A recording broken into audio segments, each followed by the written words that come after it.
morning. Morning, everyone. Good morning. I want to thank you all for being here.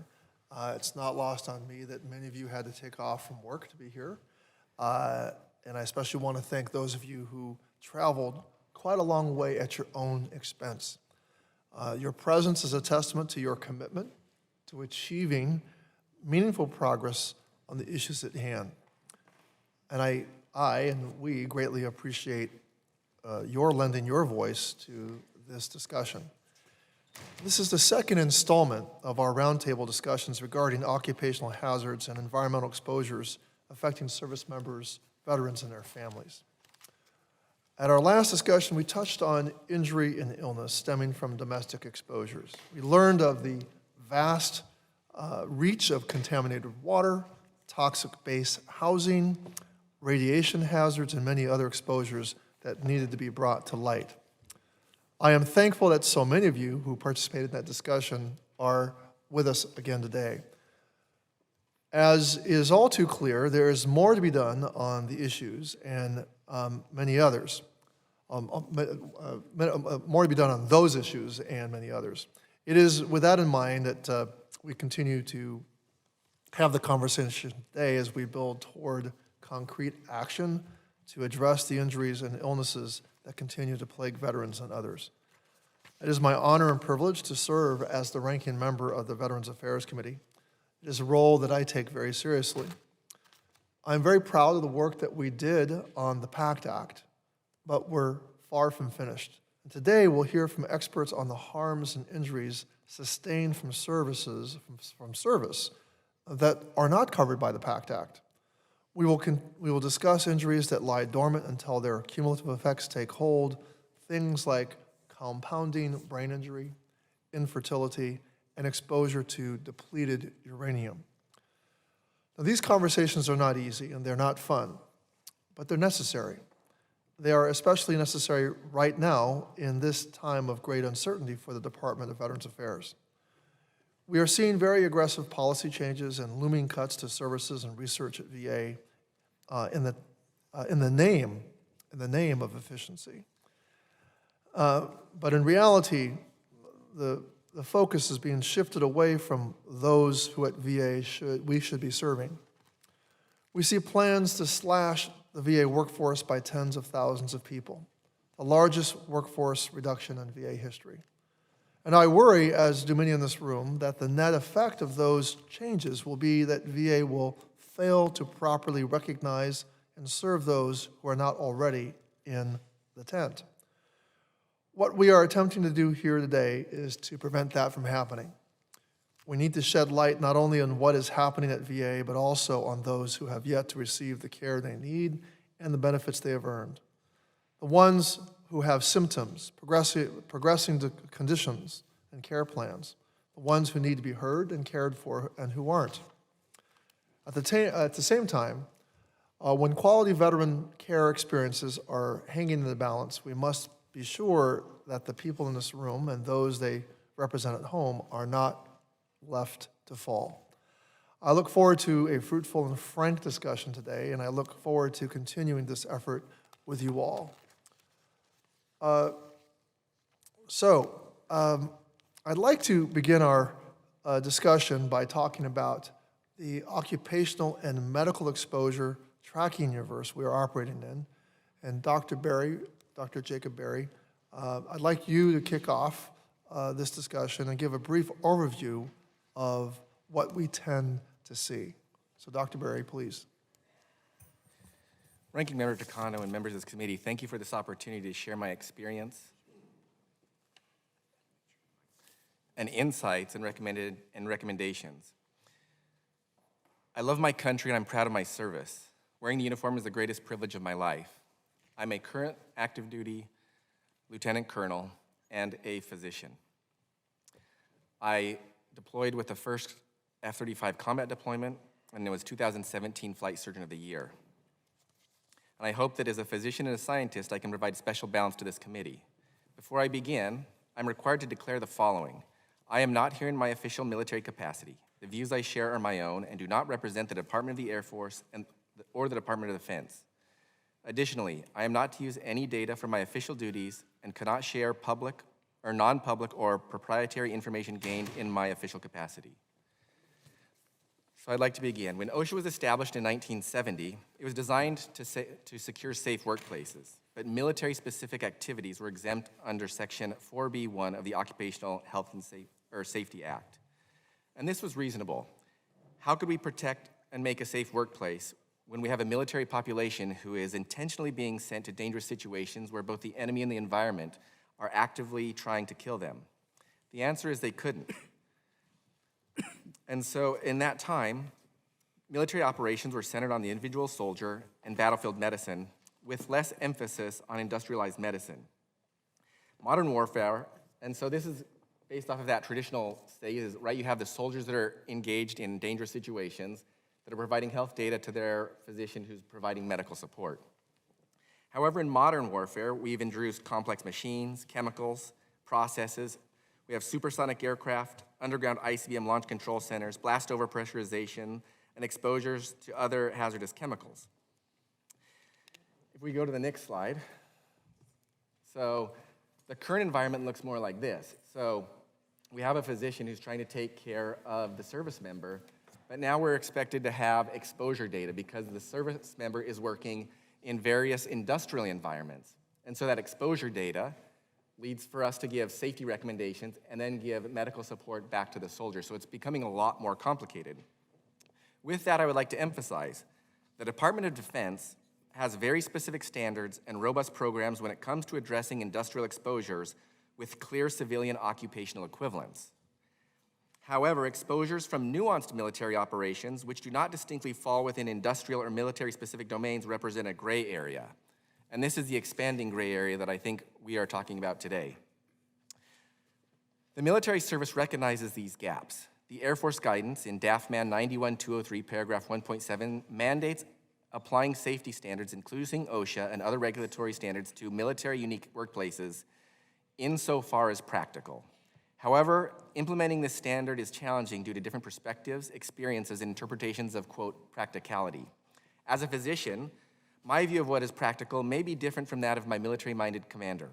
The truth is that we are both likely right. But this reflects the necessary dichotomy in balancing health and safety with operational demands and mission completion. In other words, the intent is we need to be dangerously deadly, but execute it in a way as safely as we can. This tension underscores the need for tailored approaches to ensure effective management of these complex situations. The Air Force historically maintained and empowered medical consultants at all levels of command to provide commanders with accurate information and the right level of information to assimilate in risk-based decisions. This is akin to the dynamic that many of you are familiar with between Dr. McCoy Bones and Captain Kirk in Star Trek, a trusted advisor offering critical medical insight to guide complex operational choices. However, the Defense Health Agency, which was established by Congress in 2013, with the goal of overseeing military health systems and achieving medical readiness, improving health, enhancing care, and lowering costs. However, its centralized structure and civilian organization creates barriers between the exposure events, medical experts, and the frontline decision makers. And this is what has disrupted this delicate balance. I think this is what may be contributing to the situations observed in these roundtables. It's costing the VA and the taxpayers billions, and more importantly, placing lives at risk. But the unseen consequence is that it placed line commanders in challenging situations without medical advisors for support. This challenge is further intensified in classified or special access programs where exposure data is further isolated from military and occupational medicine specialists. The stringent protocols and lack of medical integration may leave these units uninformed about potential hazards facing them and their personnel and leaving them in the dark regarding the dangers of these environments. If we could look at the next slide. So this is the ideal situation, but when we add a lot of these special access programs with their associated security, a lot of the exposure data is not available, nor the safety recommendations. And so it's very difficult to provide quality medical support in that environment where we're lacking the appropriate data to understand the exposure and what that service member was in when they were in that exposure. These operations mirror historic corporate failures like the radium dial company. In the 1920s, radium dial used radium paint to create glowing watch dials for application in both military and civilian sectors. To make these clocks, they had to have very, very fine brushes. And so the workers, mostly women, ingested radium by licking the camel hair brushes to a fine point. Despite a 1924 report flagging radiation risk, supervisors instructed them to put the brush tips between their lips to resharpen the bristles, a practice that continued unchecked. Autopsies later confirmed this led to horrific bone cancers and premature deaths. Operators like the ICBM community faced similar exposures, which, until recently, had minimal medical oversight. Lack of military occupational medicine specialists embedded at the operational level limited hazards identification and mitigation. Perhaps the orders regarding my own participation in this committee, emphasizing non-disclosure of proprietary data, reflect the culture of operational safety, which prioritizes mission protection over transparency. In modern civilian examples, young workers at Samsung Semiconductor and LCD manufacturing plants in South Korea reported emerging serious illness, including leukemia, lymphoma, and brain cancer. South Korean authorities often withheld chemical exposure data, citing, quote, trade secrets, hindering workers' compensation claims. The secrecy seen in at least 6 cases involving 10 workers left families financially devastated, depleted savings, and selling homes to cover medical costs. Protecting the mission can lead to expediency and bureaucratic protectionism that does not promote the transparency needed to protect the warriors. But it does not have to be this way. There are times when operational security dictates secrecy. The solution should include incorporating military occupational medicine under the same operational security umbrella, not only to mitigate the risks, but to improve the functionality of those teams. I don't mean to brag, but I'd like you guys to let me share an experience. My F-35 pilots loved me. Was it because I was their best doctor? Maybe not, but it was because I did my homework. I studied their maintenance manuals. I spent days learning from their aircraft engineers and their flight equipment specialists. I sat on the hot tarmac with them in full gear. I studied their life support systems and their breathing apparatuses. I evaluated their cockpit environmental controls and safety emergency oxygen systems they trusted with their lives.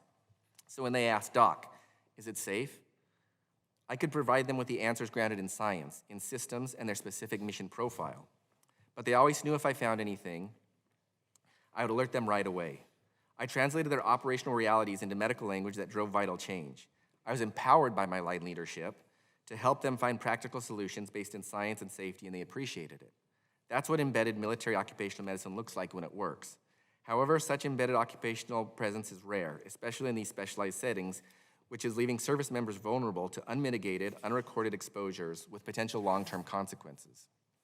The Torchlight Initiative, founded by Colonel Danny Seebeck, who spoke here 3 months ago, he is a terminally ill missile combat crew commander with non-Hodgkin's lymphoma. His testimony brought these risks into sharp focus. I'll never forget sitting in a congressional office with him when a staffer said, "We'll have your people reach out to my people." Danny looked at them, he looked at me, and he said, "These are my people. My foundation has $17. I'm here on my own dime. The people who should be standing next to me, they're dead. They're getting chemo, or they're working 2 jobs after losing their family breadwinner, and I'm here for them. And I hope someone fights for my family when I'm gone." His words underscore why I'm here, to ensure the Torchlight remains lit. The Torchlight data registry was concerning. The Air Force Medical Service is attempting to get them answers, but the Torchlight has identified 81 missileers with non-Hodgkin's lymphoma, 13 at Malmstrom Air Force Base. The diagnosed median age was 42 years old, compared to the national average of 67. That's 25 years earlier in a population that's expected to be healthier due to rigorous screening and fitness standards. Additionally, the first-line accounts of the specific practices in underground launch control centers where missileers burnt specially treated cryptographic paper and plastic using accelerants like WD-40 or Brasso in sealed facilities with recycled ventilation. As an occupational medicine specialist, this is concerning. However, it brings an opportunity. The exposures mirror exposures of burn pits faced by service members overseas and the presumptive service-connected conditions of non-Hodgkin's lymphoma in the PACT Act. This means the PACT Act provides a framework and an opportunity to provide the same support for all of our patriots, overseas and domestic. However, currently there is no agile, unified system to retroactively assess and support veterans and service members impacted by unrecorded exposures. These limitations include a fragmented exposure system combined with how it interacts with the current electronic medical record system. Additionally, a long-term exposure system with a higher classification level does not exist for special access programs where data is required to be protected in a secure manner. The PACT Act was a monumental first step in addressing toxic exposures for operations overseas, in environmental and military conditions where exposure measurement and documentation may have been impractical. But this roundtable recognizes that is just an initial effort. With the purpose of maturing and improving the program, the PACT Act needs to be enriched to keep pace with emerging needs, particularly in military unique environments. To address this, the PACT Act could include specialists in military, occupational, environmental medicine, epidemiologists, and leading research institutions, and empower them with the appropriate security clearances to independently assess exposures. By design, we don't grade our own homework. These experts are essential to rapidly and accurately identify links between past exposures and medical outcomes. A unified tracking exposure system incorporating a full spectrum of exposures and medical outcomes could provide the solution. Such a system would enable early detection, restore trust, and ensure veterans receiving care without the need for these veterans to prove complex exposures, analyze epidemiological data, or run biostatistics to demonstrate harm. It would provide affected service members and veterans with the timely care they need. Today, I offer 3 recommendations to achieve these goals. 1, establish a unified exposure tracking and medical record system. Create it seamlessly with the DoD and the VA, modeled after the CDC's exposure database and the best civilian systems by tracking exposure type, frequency, and pathway, ensuring exposures and outcomes are linked, monitored, and never lost. Ensure that the system integrates with the medical record to assist connecting the exposures with current illness and potential illness, making these connections apparent, and create a secure measure to protect those in special access programs so that they can enjoy the same life-saving benefits. And then finally, this needs to be able to have pure transparency so that those service members affected can see what is happening to them. 2, rebuild military occupational medicine at the service level and embed military occupational medicine professionals in special programs. In trauma medicine, it is known that the closer the care is to where the injury occurs, there are better outcomes. This is the so-called golden hour. The same is true for occupational medicine. Military occupational medicine must be positioned where the risk and risk-based decisions occur, again for classified and high-risk operations, including special access programs, increasing the presence of authorized military occupational medicine specialists to provide oversight proportionate to the hazard without compromising mission security. This will make large steps, especially when we look at the background of a lot of these people that are testifying today of where the exposure occurred. Finally, I'd like to recommend enhancing the PACT Act's ability for rapid assessment. Bolster the PACT Act to quickly investigate emerging exposure risks and presumptive conditions, incorporating military and civilian institutions where necessary to ensure the best science and to foster trust. Engage specialists to help our veterans and service members with these complex exposures and prioritize their care, including populations at risk, even if data is equivocal. I support the idea that when it comes to our veterans and service members, the proverbial tie goes to the runner. I hope this upstream look was beneficial to you and the members of this committee. Ranking Member Takano, our veterans and service members are not asking for special treatment. They're asking for the care they were promised. We have the data, we have the science, we have the technology. What we need now is the will. We've built a military system capable of defeating enemies abroad. Now is our opportunity to build one capable of protecting those who served. Thank you. I'd be honored to answer any of your questions. Well, thank you, Dr. Berry, for that important scene setting and setting the context for today's discussion. I'd like to open it up for discussion. Anybody who'd like to make a response or comment? Tom, go ahead. Tom, why don't you put the microphone on? And it's important that you put it right in front of your mouth. Our microphones work when you're speaking directly into it. Yeah. Warren, Congressman, thanks for having us here. So I want to start out just thank you so much, and for you and for a lot of people around the table that worked to get the PACT Act done. And it's often that in this town you don't see the benefits of your policy work. And I just want to emphasize that it's real and it's having really big impacts. I can tell you personal experience, I'm a PACT Act beneficiary now. I'm 70% disabled from my exposures. I didn't apply to the VA until after the PACT Act was passed, and that was what caused me to get into the VA. And just 2 weeks ago, my father-in-law passed away from Agent Orange-related exposures, and he was a PACT Act beneficiary, and he didn't enroll in the PACT Act benefits until after lots of hounding. The very last day that you could apply to get retroactive benefits, I finally convinced him to go register at the VA, and he ended up getting his PACT Act benefits passed. So much more than that. My colleague at Blue Star Families, Jenny Aiken, she's a Gold Star spouse, and because of the PACT Act, her husband, he got brain cancer and passed away a couple of years ago. But if it wasn't for the PACT Act, there'd be millions of dollars in medical debt right now. So those are just some examples of how this really, really matters. And I know we're maybe a long way down the road, and this work that you're starting to do right now really matters. So thanks for having us here. Well, thank you, Tom. And it's not lost on me that you were there at the beginning, as were many other people, in a room very similar to this. And it began with VSO leaders uniting behind this cause. And I didn't realize there was so much, that we were on the surface and there's so much more to dig beneath. And Dr. Berry's scene setting really has opened my eyes. This story made me cringe is not even the word, about the women that were licking the brushes, the radioactive brushes. And it seems to me just stupidity is not quite the word. It's kind of too inflammatory.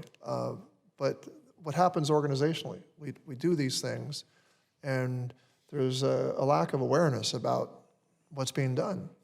Organizations can get stupid when they get this complex. And we need processes in place that can continually check these things. It struck me, Dr. Berry, that there's a real need for the Veterans Affairs Committee to be put inside the security loop. You go over to the armed services or intelligence committees, and you see all the ways in which the work that they do is considered highly classified. But in order for us to make sure that we're taking care of our veterans, there may be some need for the Veterans Affairs Committee to be really considered in that same circle of trust that they need to know. And the Speaker Pelosi it always kind of struck me that she included the Veterans Affairs as part of the national security folks that she wanted to oversee, for example, in Afghanistan. When we first came back into power as Democrats, she said, I want Adam Schiff, and I want the head of intelligence, and then I want you to go there, because you need to know what's going on. I'm kind of seeing now what she was talking about. So Ray Kelly, go ahead. Thank you for hosting today, sir. Yeah. It's always good to see you.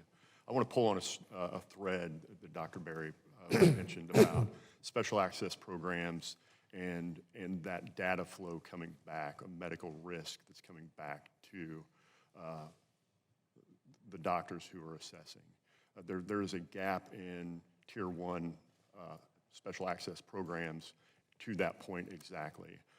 I worked with a guy, his name is Dave, and he is was a Delta Force guy, and he and one other guy were tasked to go to Kazakhstan and close nuclear caves that were used for nuclear testing by the Russians during the Cold War. He was irradiated severely with no post-prophylactic treatment, nothing, and he's now passed away. We fought and got him disability benefits prior to that happening. But I think, to your point on getting getting that line back and forth between the service member and Defense Health is doing post-deployment health assessments and debriefs. We debrief when we come back on the mission. We need to debrief on medical exposure as well. Hey, Dave Crete, good to see you here.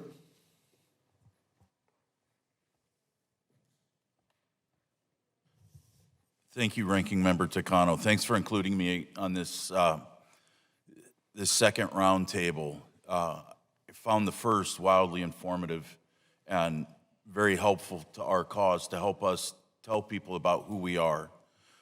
I'm the founder and chairman of the Invisible Enemy, and I represent a group of veterans that served at the Nevada Test and Training Range. Has all kinds of there's all kinds of stories about what it is, but it is a location where the Air Force develops its next generation weapon systems. It's an incredible honor to be included in that, to go up to a place like that when you're 18 years old. But going up when you're 18 years old, you don't think about certain things and you don't realize. And I'd really like to touch on a couple of things that Dr. Berry said, because it's very pertinent to our issue. I'd also like to add that when I was here a couple of months ago, we have a memorial list that we've created to track the people that we know of that have passed away. We've added 30 names in that period of time. And almost every time it's cancer. The average age on that list is 65 years old. I'm 60. So it hits home. And we all suffer from something. One of the important things that we suffer from is long-term ionizing radiation exposure.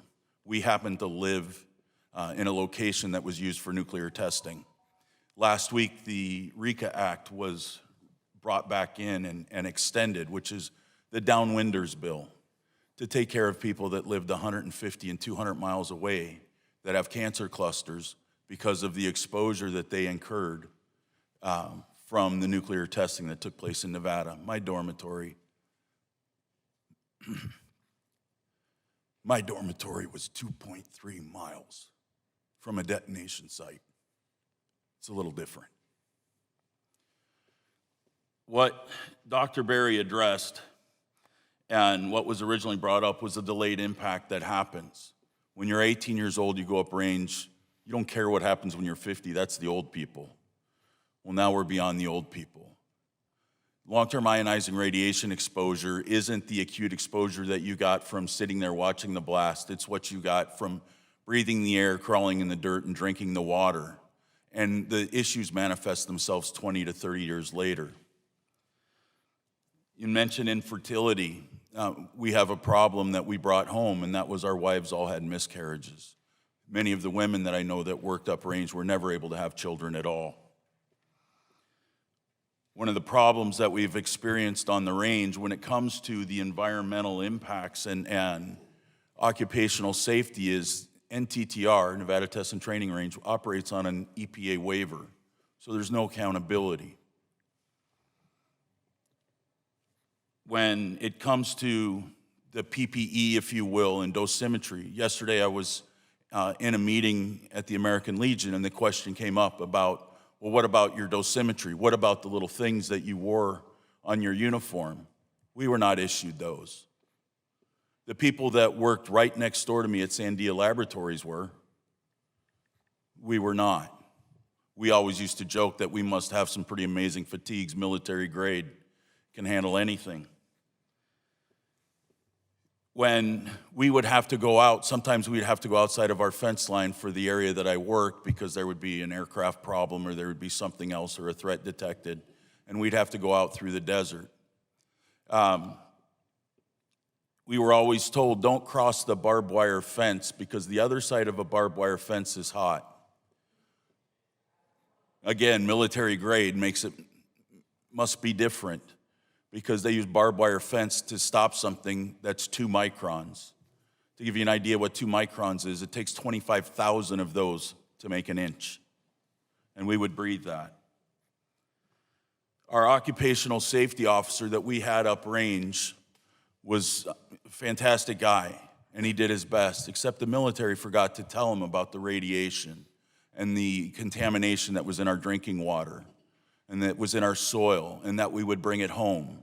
I was the one who told him about that. I'm not a scientist, and I can't tell you exactly what it does. I mean, I'm blessed to sit next to Dr. Barry, who's a very intelligent man and understands this far better than I do. But if a layperson is the one that's telling you and not your employer that as you're trying to protect the troops you're there to serve, I shouldn't be the one delivering that message. There's the impact of what this has done so that people can understand. I'm going to give you just one example. I get the calls from the widows.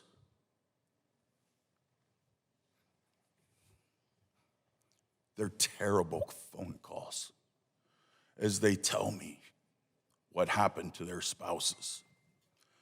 There was a program at the base that I worked called Constant Peg. It was rather unique. The first day you show up to work and you see a flight line full of Russian MiG fighter jets. This man, he founded that unit. He died with his cancer, not service-connected. His widow does not receive her DIC benefits. And 100% he died as a result of his time on the range. All of the widows experienced the same thing. Mine will as well. Shouldn't be like that. And the thing I want to add to Congressman Takano, as I've gone through this process, again, as a layperson, I've learned so much about what the VA committee can do.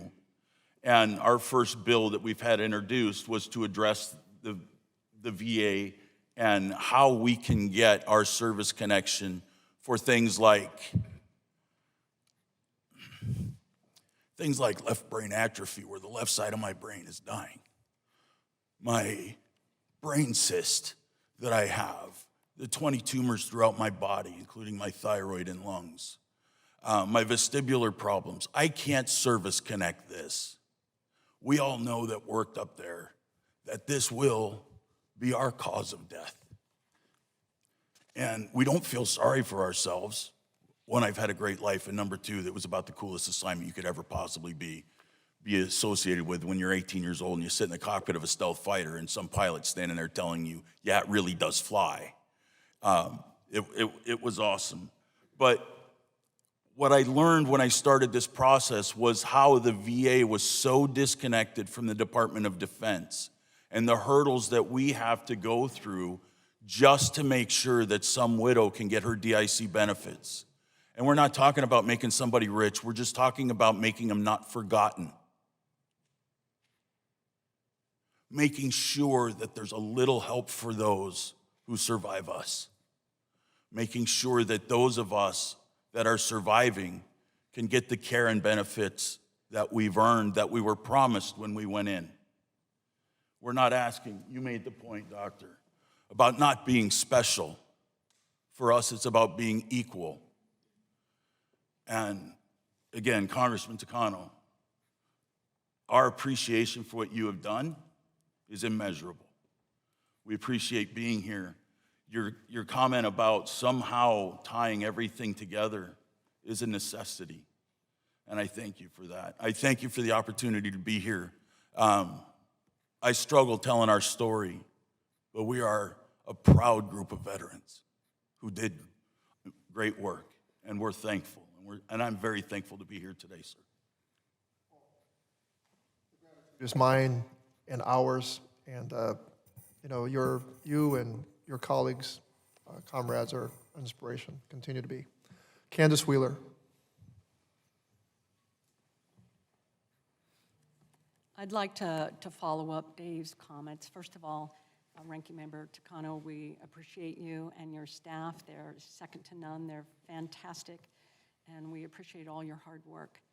As the organization that takes care of the survivors, I think it's important to know that last year alone, TAPS ended up having more than 9,000 new surviving families come and seek our services. That's 24 survivors a day.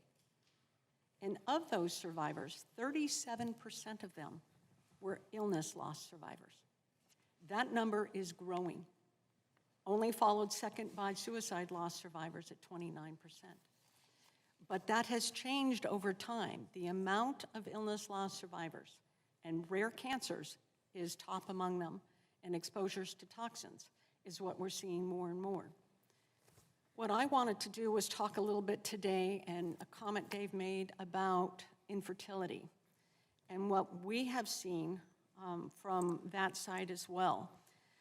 According to a research study from the National Institute of Environmental Health Sciences, exposure to PFAS may reduce fertility in women by as much as 40%. The study also found that higher levels of PFAS in the blood were associated with significant reduction in the likelihood of pregnancy and live births. Pregnant women exposed to PFAS also have higher rates of pregnancy-induced hypertension or high blood pressure, as well as preeclampsia. PFAS can interfere with estrogen, progesterone, and thyroid, which are essential for maintaining a healthy pregnancy. Prenatal exposure to PFAS has also been associated with low birth weight and developmental delays. Even low levels of PFAS in a mother's blood can be transmitted to her baby, potentially interfering with development in the womb and increasing long-term health risks. At the last roundtable, I talked about George Air Force Base, where my husband and I were stationed in the late 80s, early 90s. One of the 720 Superfund sites identified with known and suspected PFAS contamination. George is considered one of the most contaminated military bases in the country and is still under remediation. From 1941 to 1992, over 100,000 people were potentially exposed to unsafe levels of hazardous, toxic, and radioactive materials on and around George Air Force Base. The effects of this exposure have been linked to birth defects, miscarriages, stillbirths, infant deaths, preterm births, low birth weights, and childhood cancers. Many women were told not to get pregnant while stationed at George. For the families that did, many incurred miscarriages and the loss of unborn children. These unseen survivors often grieved alone. One family we knew personally had a daughter that was born with severe deformities and only lived 1 year. Although we cannot change these surviving families' reality, we can concede PFAS exposure to veterans and families who served at George and other Superfund locations. For that reason, TAPS is proud to support the Veterans Exposed to Toxic PFAS Act, or Vet PFAS Act, H.R. 3639, introduced by Representatives Lawler and Riley and 9 original co-sponsors. This important legislation designates PFAS exposure as a service-connected condition for affected veterans, requires the VA to provide health care and benefits for medical conditions associated with PFAS exposure, and ensures family members have access to the care and support they need, including those in utero. TAPS and the TEAM Coalition are also working with Congresswoman Julia Brownley and Senator Jackie Rosen to introduce legislation to strengthen the individual longitudinal exposure records, or ILR, and to create an ILR 2.0. ILR 2.0 would be a web-based, secure toxic exposure database of known and newly discovered toxic exposures at DoD facilities, overseas, as well as stateside. It will allow members of the armed forces, veterans, their impacted family members, and survivors to access their shared toxic exposure records to help inform healthcare treatment and the development of benefit claims. It has been 33 years since George Air Force Base closed, and families have still not been officially notified, nor have we. These critical pieces of legislation will help ensure military families exposed to PFAS during their military service are made aware of their toxic exposure and receive the health care and benefits they deserve. Thank you, sir. Thank you very much, Candace, for that. Is there anyone else that would like to, I'm sorry, James McCormick. Thank you very much. Ranking Member Takano and distinguished members of this panel and all of the guests that we have in here, thank you for this wonderful opportunity. My name is James McCormick. I serve as the Executive Director of Government Affairs for Vietnam Veterans of America. I'm a past National Commander of the Military Order of the Purple Heart. I'm a 22-year Army veteran, combat wounded veteran, by the way, who was also in Iraq in Operation Desert Storm, and the son of a deceased Vietnam veteran who died at the age of 52. And behind me, I have my daughter who is here, Cassie, who never got a chance to meet her grandfather because he died at the age of 52. Her uncle died, his brother died 10 years later. She never got to meet him either. Both of them served honorably in Vietnam, and both of them died from exposure to Agent Orange. This hits our family personally. And I would like to say the guiding principle of our organization is simple, yet it is profound. Never again will one generation of veteran abandon another. It sounds very simple, but this has happened time and time again, from past generations to future generations, which is why we are excited to be at this table here today, to talk about how we can correct things in the future. The passage of the PACT Act was a landmark achievement. Everyone in this room was thrilled to see that happen. But the work is far from finished, as we can hear in here today. The true test of the PACT Act lies in its implementation and its capacity to evolve, including emerging science, as the wonderful doctor was talking about. The advancements on the battlefield. When I served in Operation Desert Storm, it was a whole different aid station that I went to when I went in Operation Iraqi Freedom. It's wonderful to see these advancements, but obviously we're still missing the boat on a few things. For decades, VVA has fought to expose the health effects of Agent Orange exposure. While some progress has been made, we now face a sobering truth. The children and grandchildren of those exposed are suffering, and we do not fully understand why. Just last week, our toxic wounds consultant, Ron Brown, a Gulf War veteran, met with DOD officials to talk about releasing information from the first Persian Gulf War. 30-plus years later, we know exactly what happened when they blew up those pits and they had chemical weapons inside those pits, and our M8 alarms went off so many times that they told us to unplug them and turn them off. We wore the same chemical suits for months, which I think it went beyond the 8-hour limitation on those.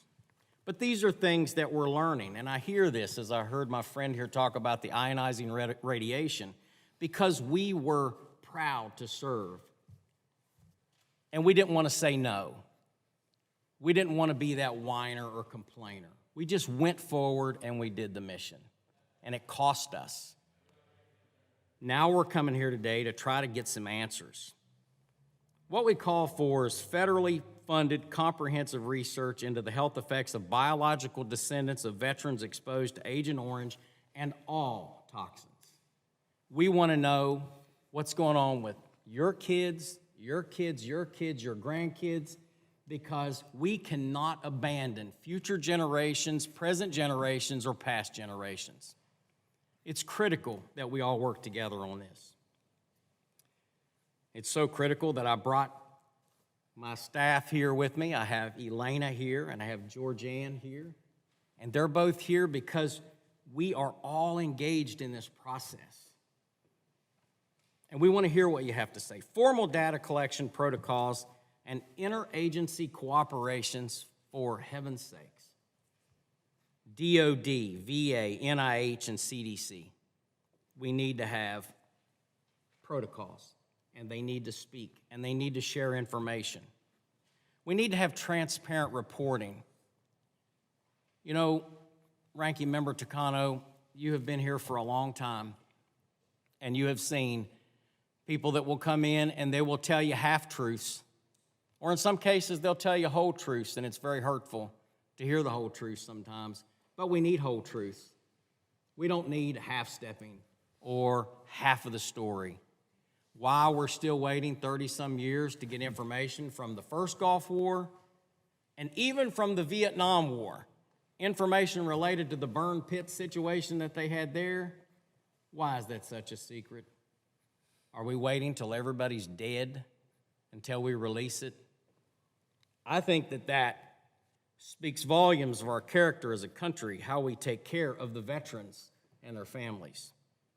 Consideration of presumptive conditions for descendants once the scientific links are confirmed. This is not only a scientific issue, but also a moral imperative. We must honor the full cost of war, which sometimes reveals itself across generations, folks. Heavy metals and environmental exposure, lead, arsenic, depleted uranium, cadmium, and a host of other toxins. You spoke of PFAS. You don't have to go overseas to get poisoned in today's military.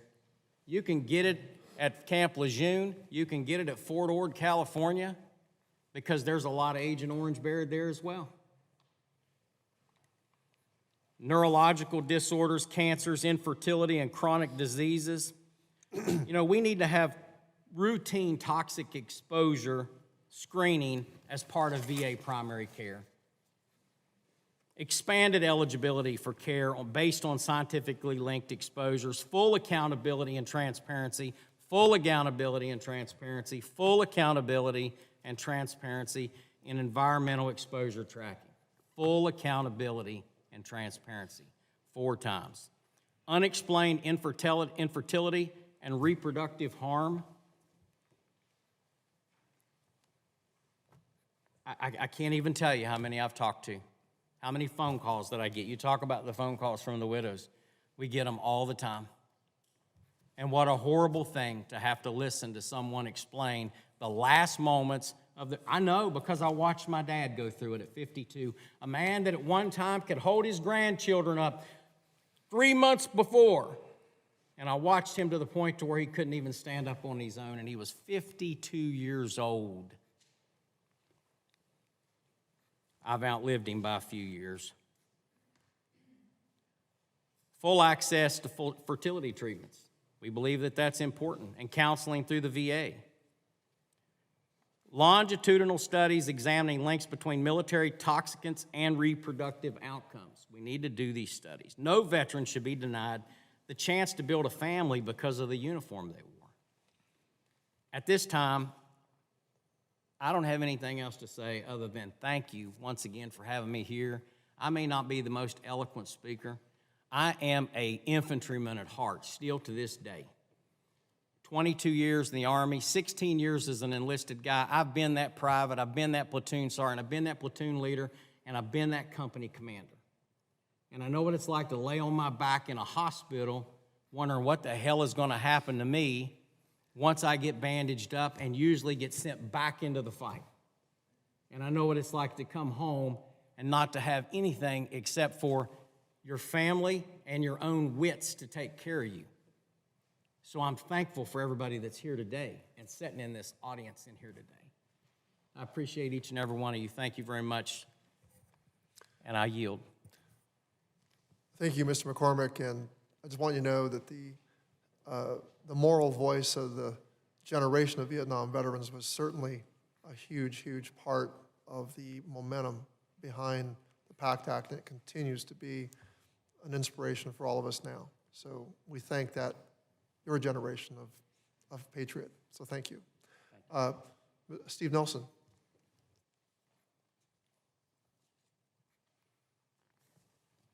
Ranking Member Takano, thank you for allowing me to speak roughly on behalf of the 16,000 K2 veterans who served our country in its time of need immediately after 9/11.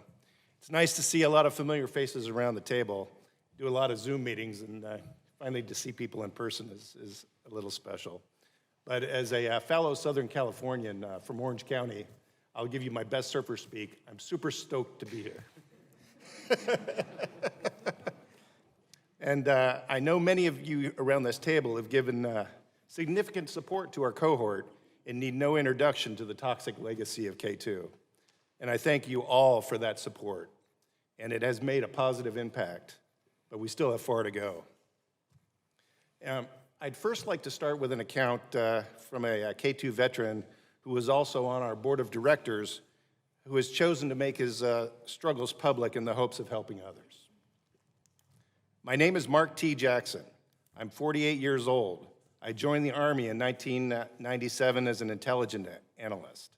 In 2001, I became an Army CID agent. In 2003, I deployed in support of Operation Enduring Freedom, first to Bagram, Afghanistan, and then to K2 Air Base near Karshi, Uzbekistan. At the time, I was a staff sergeant, E6.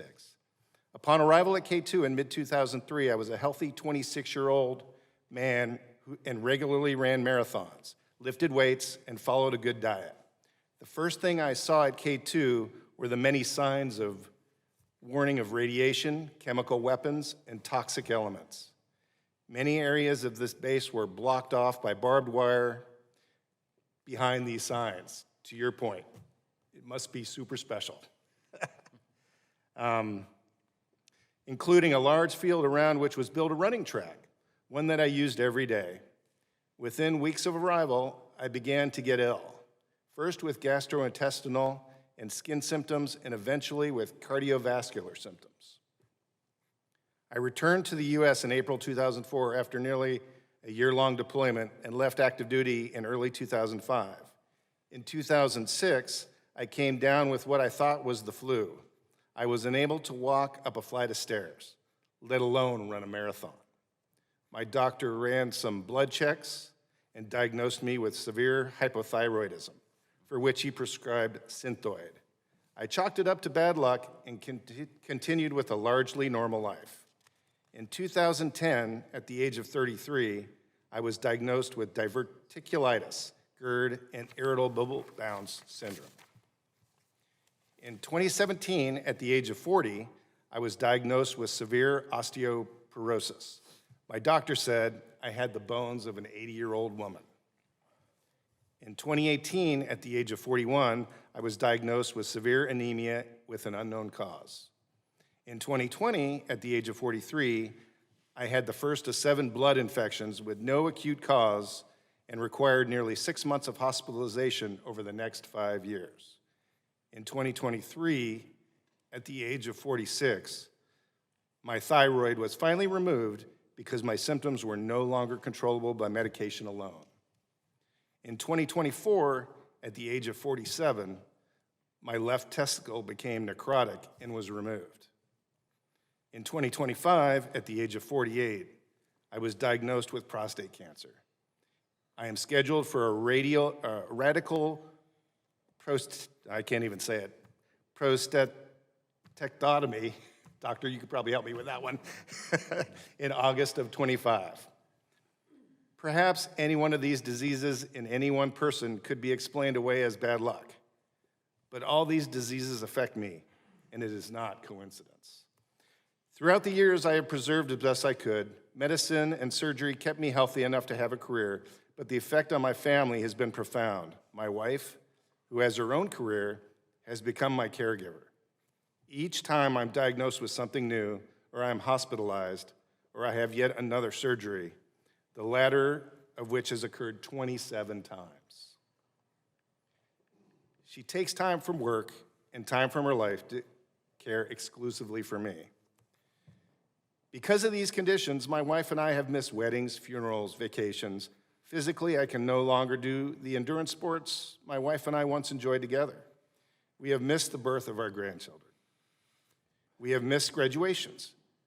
We missed out on a normal life in the prime of our lives because I have the body of someone many years my senior. But I'm not giving up. My attitude has always been that I could own these things or let them own me. I choose the prior. Please do not give up on us. I upheld my oath. The least the VA can do is uphold their end of the bargain. Now, I promise I'll come back to him in the end, but for now, let me give you a brief introduction of K2. So we'll come back to Mark. K2 was the first place we had boots on the ground after 9/11. It became the launching point for our initial push into Afghanistan. It was an old Soviet base that had been abandoned many years earlier and an obvious place for us to stage our operations. However, what those of us who went there did not know was just how toxic that place was, nor how it would affect so many, including our loved ones, for the rest of our lives. Soviet radiation hazard signs hung on the wires warning all. Black goo and green liquid oozed from the ground. Strange-looking water steamed through our tents from overflowing ditches when it rained. Ponds nicknamed Skittles glowed in iridescent colors. And personnel wearing hazardous contamination suits ordered the evacuation of unprotected service members living in structures that housed them. These are the initial observations and experiences at Camp Stronghold Freedom. What we now know is that there was asbestos, formaldehyde, lead, mercury, FAS, pesticides, PCBs, sarin, nerve agents, radiation, herbicides, disinfectants, heavy metals, asbestos, benzene, mixed solvents, and of course, burn pits. Fast forward for us, but an agonizing amount of time for others, to 2020. With the help of the House Oversight Committee, we were able to get some declassified documents. Although incomplete, it did paint a bleak picture of all the toxic hazards that we already knew were there. From that, we were able to get some recognition in the 2021 NDAA. We submitted FOIA requests with the DoD for more information, but they were uncooperative, to say the least. So we ultimately filed a lawsuit to have more data released. 2.5 years later, that suit is still pending a judge's decision. We were also very encouraged last year with several White House meetings that maybe something finally will get done. We had great coalition helping us, and even Jon Stewart's support. This led to access to the very top decision makers. Even President Biden invited some K2 vets to his last Veterans Day breakfast and specifically mentioned K2 in his speech to the nation. A little more than a year ago, we were also able to secure several in-person meetings with the Secretary of the VA, Secretary McDonough, on the plight of K2 veterans who were finding it impossible to get their VA claims service-connected. We were able to show him a legal pathway to add all the presumptives we are seeking with the stroke of his pen. After a review by his OGC, he even agreed that he had that legal authority, yet he chose not to exercise it. He did at least agree to some initiatives to educate the staff on K2 and give it some extra consideration. He also introduced a notice of proposed rulemaking late last year to further study K2 presumptives, incremental progress. So what happened? The administration changed. All of our contacts gone, and I know this is normal course of politics, but it is frustrating and even deadly for our K2 vets. Every day delaying care is harmful. We're still waiting to hear the results of that notice of proposed rulemaking. The comment period has long ended. So what do we do now? Where do we go from here? Of course, we have to continue to build those relationships within the new administration. But the dilemma in my mind is what more can we do and say about K2 and to whom? We've met at the very top and failed to secure anything significant. It seems that Congress must step in with legislation to fix this. Representative Green, a K2 veteran himself, has made it a priority to introduce legislation in every Congress since 2020. His current bill is H.R. 3441, K2 Veterans Total Coverage Act of 2025. This would give us just about everything we are asking for. However, I'm sure as everybody knows, he's announced his retirement. When he leaves, his bill will go with him. Last I knew, he was looking for someone to carry the torch for K2. I don't have any current updates on whether that will happen. I will also say that Representative Lynch has also been a co-sponsor for each bill, and we appreciate his support. So now back to Mark Jackson. As his condition worsened, he was forced to resign from our board of directors so he could focus on his health. In fact, when I reached out to him a few weeks ago, he informed me that he was back in the hospital with more infections and just had to move to a larger, better equipped hospital an hour away. He is likely to remain there until his surgery in August. The final kicker, of course, those in-person meetings with the Secretary of VA, he was invited personally by the Secretary to file for his presumptive conditions. Previously, he had never filed. The Secretary promised the VA would take good care of him and to give them a chance. Not once, but twice. Mark finally did so with the help of the DAV. He found out several weeks ago, while in his hospital bed, that he was denied. And that was for his prostate cancer, which is on the current presumptive list. Lastly, I want to once again thank you for the opportunity to highlight the struggles we have faced and look forward to working with you to solve this and get our K-2 vets and their families both the recognition they deserve and the support they so desperately need. The clock is ticking, and every day that goes by, more harm is being done. Thank you for the time. Well, thank you, Steve, for your advocacy. Heart-wrenching testimony. We're going to keep the current speaking order, but I'm going to introduce another topic. You're welcome to comment on your intended comments, but I'm going to suggest we also start to address another topic.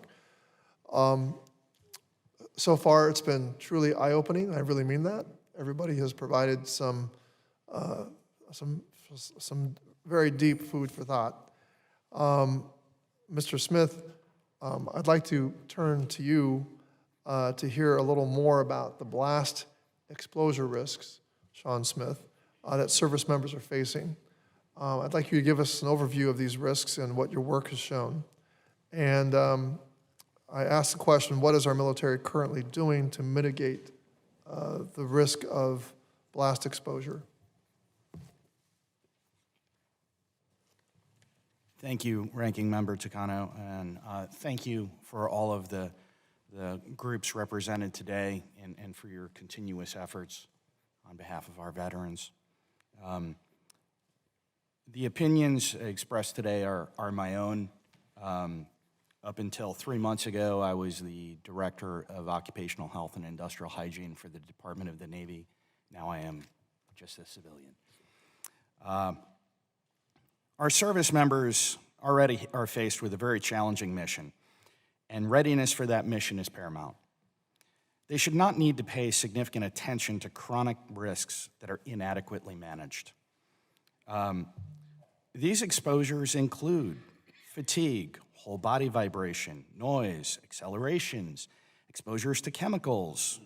Some of those chemicals which we said we would stop using over a decade ago, particularly hexavalent chrome, common constituent for our aviation coatings on almost all of our aircraft in inventory. Many of these exposures are also not in isolation. These exposures may have additive or synergistic effects, but we don't know because we haven't done the research. Among these exposures is blast overpressure, commonly produced from weapons fire or detonation of an explosive device or hand grenade. Blast overpressure exposure is not new. We've known about this for a while, but our focus previously was eardrum rupture and lung injury. But the blast does impact hollow organs and impacts the brain. In the 2018 National Defense Authorization Act, Section 734 required the assessment of 13 weapon systems. Those 13 weapon systems were the commonly used weapon systems that our service members are exposed to. And so they were evaluated. And then in November of 2022, the Department of Defense issued a guidance memo that said, 4 PSI may be a level of concern, and here are the 13 weapon systems that may be of concern you should maybe consider reducing exposure where possible. Okay? Not particularly compelling, but. And then in August of last year, DoD established a policy that set 4 PSI as an action level, above which commanders are required to take risk management actions to reduce exposure. Only 4 weapon systems on that list of 13 actually generate greater than 4 PSI in their common configuration and common use.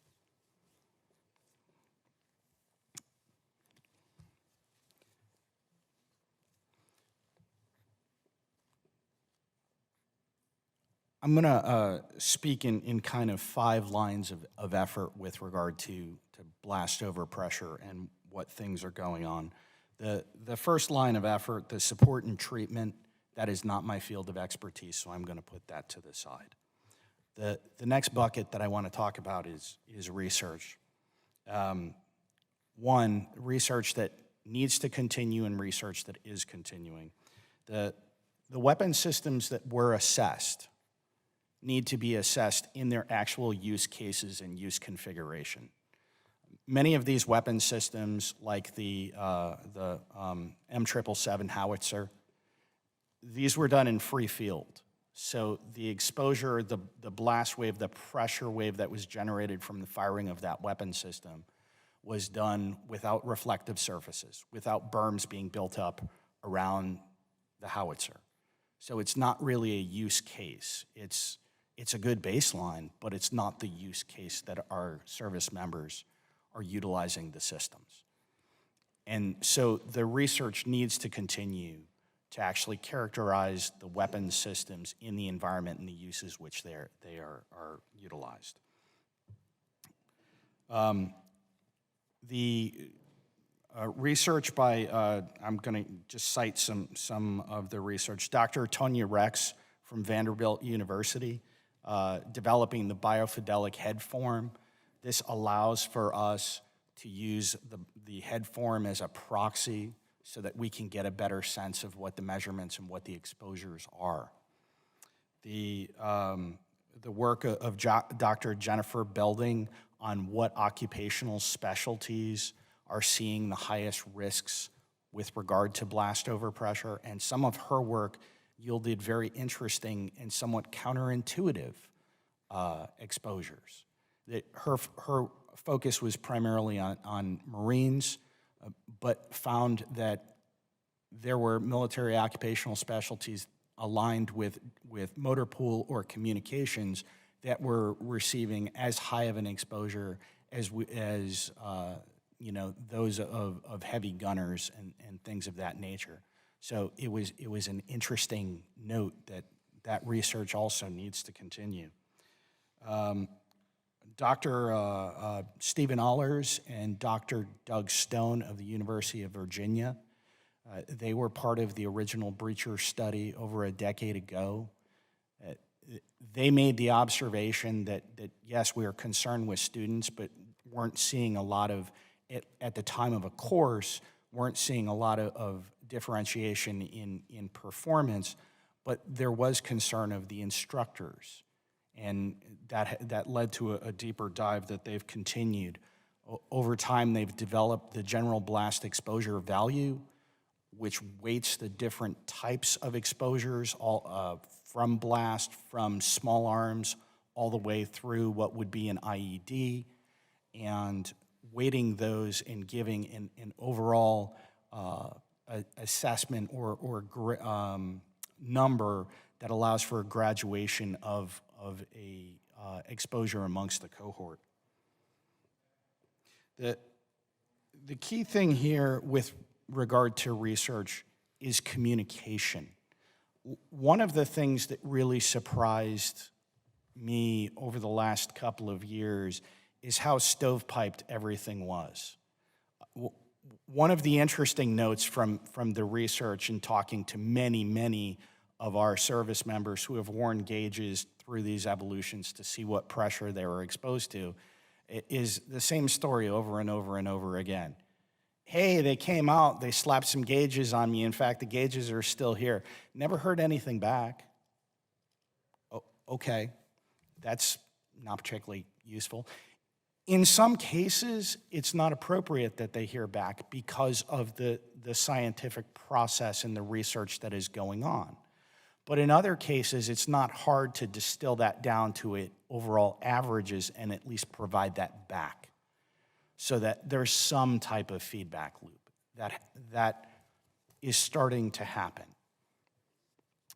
The other key with communications is amongst the researchers. Generally, medical researchers don't work with occupational and environmental medicine. They don't work with safety. They don't work with the various groups. All of these groups have a stake and they have a critical role to play. Also, with regard to the communications, is outside partners. CDC and NIOSH were proving to be very effective and helpful partners in the work that we were doing in the Department of the Navy. I know that has since ceased. Also, other similar exposures, particularly as we look at a weapons system that wasn't evaluated, like hand grenades, or and with a wide variety of hand grenades, but with flashbangs, with such a prolific use of flashbangs by tactical law enforcement. Are there things that can be learned from the law enforcement community? Another line of effort is the exposure monitoring. Navy Force Health Protection Command has been doing really quite amazing things in this area. This is taking the gauges out of the sampling area where we're doing research and putting them in the workplace environment. So they have been out to Nyland multiple times. They're getting data, they're collecting data from the workplace. I know about 2 months ago, they were actually up with one of the Naval Special Warfare units working on sampling the Carl Gustaf being fired off of small crafts, small boats. So that really needs to continue, but there are 2 personnel that are working that effort. And it's a collateral duty. It's not their primary duty. I will say, though, from their efforts, as of October of last year, the first letters of exposure went out to service members. So sampling from the field, resulting in numbers, be it some numbers were above the 4 PSI, some were below the 4 PSI for the given weapon system. Those notification letters were sent to the service members, as they would do with any other exposure monitoring for lead, for hexavalent chrome, for any of the other things. So they're treating the exposure as we would any other environmental exposure or workplace exposure.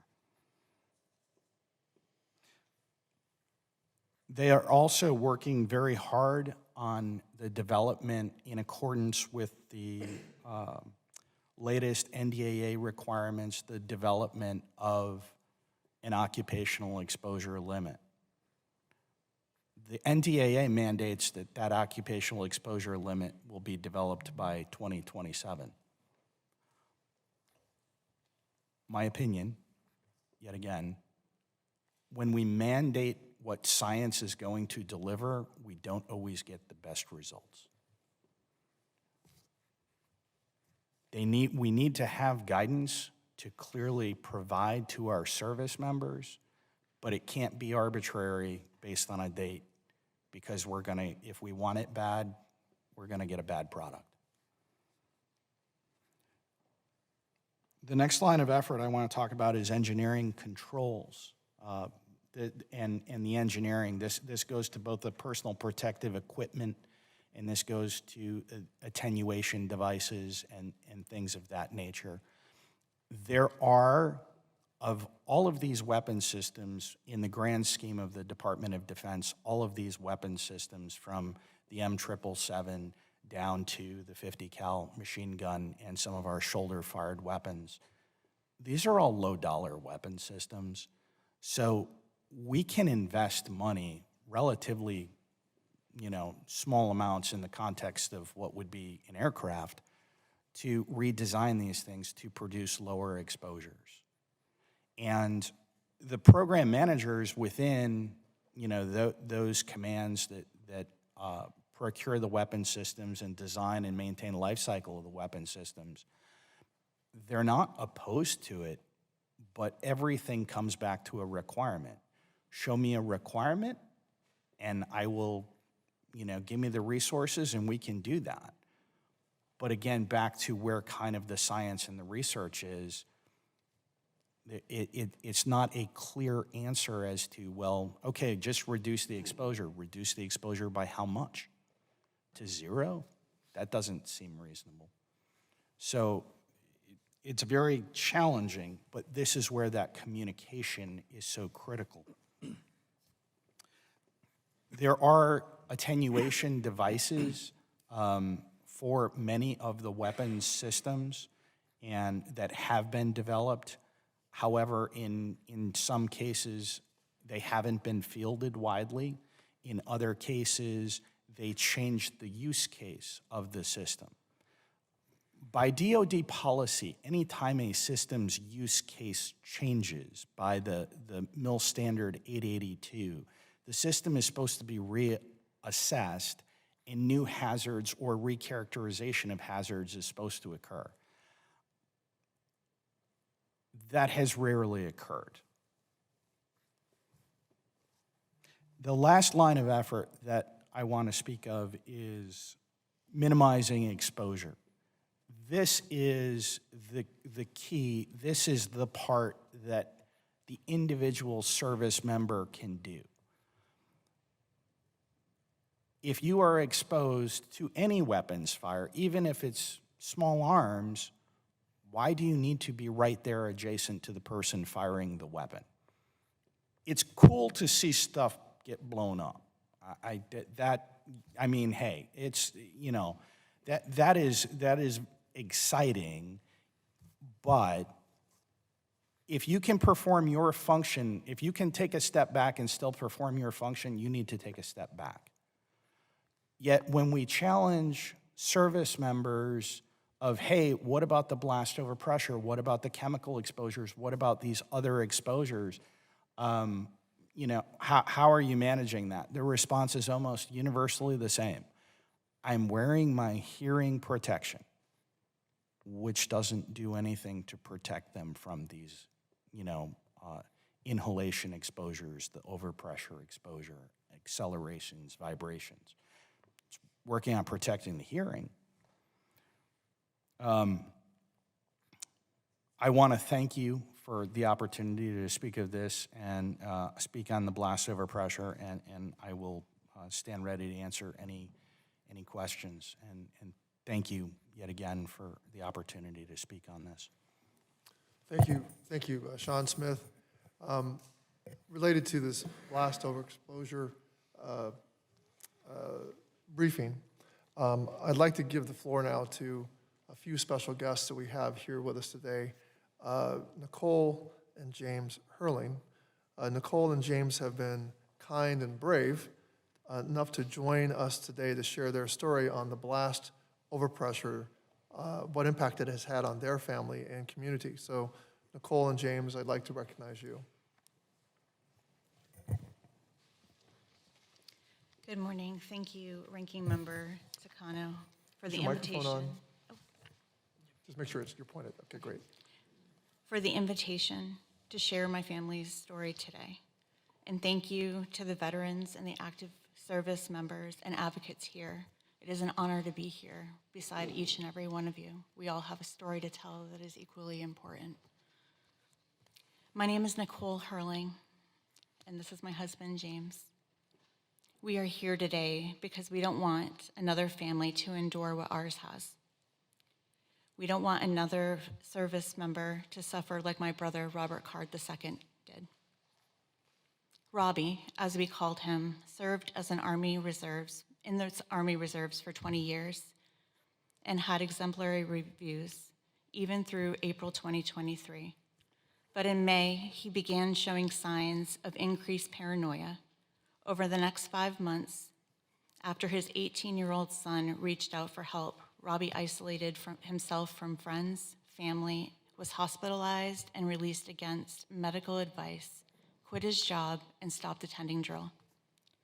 On October 25th, 2023, Robert walked into a bowling alley and bar and took the lives of 18 people. He traumatized our state and our nation, and ultimately he died by suicide. At that time, we didn't understand what had happened, but after his death, we got answers. Dr. Ann McKee, a leading brain specialist, examined Robbie's brain and found clear signs of traumatic brain injury: degeneration in white matter, widespread inflammation, small blood vessel damage. There was no evidence of CTE, what we were looking for, but the damage matched what Dr. McKee has seen in people and in animals exposed to blast overpressure. This damage wasn't just physical. It affected Robbie's thinking, his emotions, sleep, and ability to relate to others. These are not invisible wounds, they're simply unseen by the untrained eye. Common symptoms of blast-induced brain injury includes mood swings, depression, anxiety, irritability, and loss of empathy, paranoia, insomnia. Research also shows these injuries can lead to psychosis, an increased risk of suicidal and homicidal behavior. We didn't know that then, but we do now. An Army suicide investigator told me I wouldn't be having this conversation with them if Robbie hadn't committed a mass murder. That's devastating, especially when an estimated 17 to 22 service members die a day by suicide, and their lives often go unnoticed simply because they didn't hurt anybody else but themselves. Robbie mattered, and so do they. I wish I could say the Army has helped us find closure, but instead we've experienced the opposite. The Army withheld information, including findings from Walter Reed. In fact, we learned about their report through the media. Then we watched Lieutenant General Jody Daniels publicly claim that Robbie's injuries came from a fall off a roof in 2008. That was one of the first things I had asked Dr. McKee. She told me with certainty she can distinguish between blunt force trauma and the repetitive tearing caused by blast overpressure. I personally sent Walter Reed's Robbie's autopsy and brain analysis, hand-delivered it all.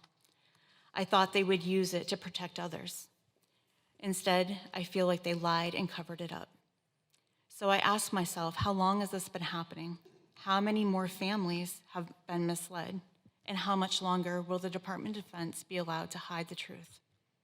Robbie isn't the only one I've lost. My oldest brother, an Army Ranger who served 3 tours overseas, now lives 100% disabled with PTSD. We expected him to come back and need support. Robbie was never deployed. He served as an Army reservist. His injuries happened here in the U.S. during training while preparing cadets at West Point for 10 years. So what can we do? I think that the suggestions that I've heard here today and from the previous meeting are excellent. I'm a little behind on my data. I have to apologize. First, we need accountability and transparency from the Department of Defense. How can we expect soldiers to be mission ready while repeatedly exposing them to blasts without proper protection, education, or follow-up care? Robbie's commanding officer wasn't trained to recognize the signs of blast overpressure. The lack of awareness changed the course of our lives. If we had known the risk, if his unit, his family, or even the Veterans Crisis Line had been trained to recognize these symptoms, it could have ended differently. I feel like a registry to track service members repeatedly exposed to blasts. Right now, there's no system to monitor those silently accumulating brain damage. More importantly, how many blasts they are receiving. I've heard anywhere from 200 to 1,000 blasts that Robbie was exposed to through his 9 years of training. We also need accountability partnerships. people specifically assigned to check in on those at risk, especially because of the symptoms of this kind of injury. Robbie's included anosognosia, which was the inability to even recognize that he was having paranoid thoughts or psychosis. We must be sensitive in how we talk about this. I've learned many service members are afraid of what it might mean to admit something could be wrong with their brain. They fear stigma, judgment, a career loss, maybe other feelings that I myself can't acknowledge as not being a service member myself. But protecting mental and cognitive health is force protection, and it starts with compassion and understanding. That's why we support Blast Overpressure of Accountability Act. This bill offers an immediate path forward. It saves taxpayers dollars while creating real accountability for the Department of Defense. It reflects what families like mine already know. We can't afford to wait. We must invest in research. We still don't fully understand how blasts affect the brain. Diagnosing these injuries during life is difficult, and treatment is even harder. We just don't have the information. That's why a brain bank research is essential. Just like we can donate our organs, service members can choose to donate their brains to science. My family made that decision for Robbie so that his story could help save others. If you're a veteran, an active duty service member, please consider visiting projectenlist.org. From the Concussion Legacy Foundation. You can pledge to donate your brain or join clinical research that helps us learn more. Between 2000 and 2021, over 450,000 service members were diagnosed with a traumatic brain injury, and the real number is likely much higher. We must understand what's happening inside these brains so we can respond with real solutions. My brother served with pride, but he didn't receive the care that he needed when he needed it the most. Let's make sure that the next soldier does. Thank you so much for listening to my story. Thank you, Nicole. And just for clarification, your brother was the role he played was he was a grenade instructor, how to use grenades Yeah, at West Point at West Point. for 9 years. Would help us, I just wanted to clarify that so it helps us Sure, thank understand the exposure, the repeated exposure. Thank you. Well, thank you both for being here today. Thank you. I would like to call on Lori Torres now. Lori? Oh, Leroy. Leroy, I'm sorry, Leroy.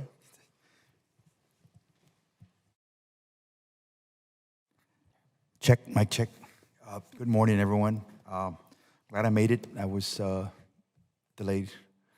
My flight was diverted to College Station, so we sat on a small plane for about 4 hours. So thankfully, I arrived around 1 in the morning. So glad to be here. Thank you, Ranking Member Takano. And I'm going to summarize my statement for the sake of time.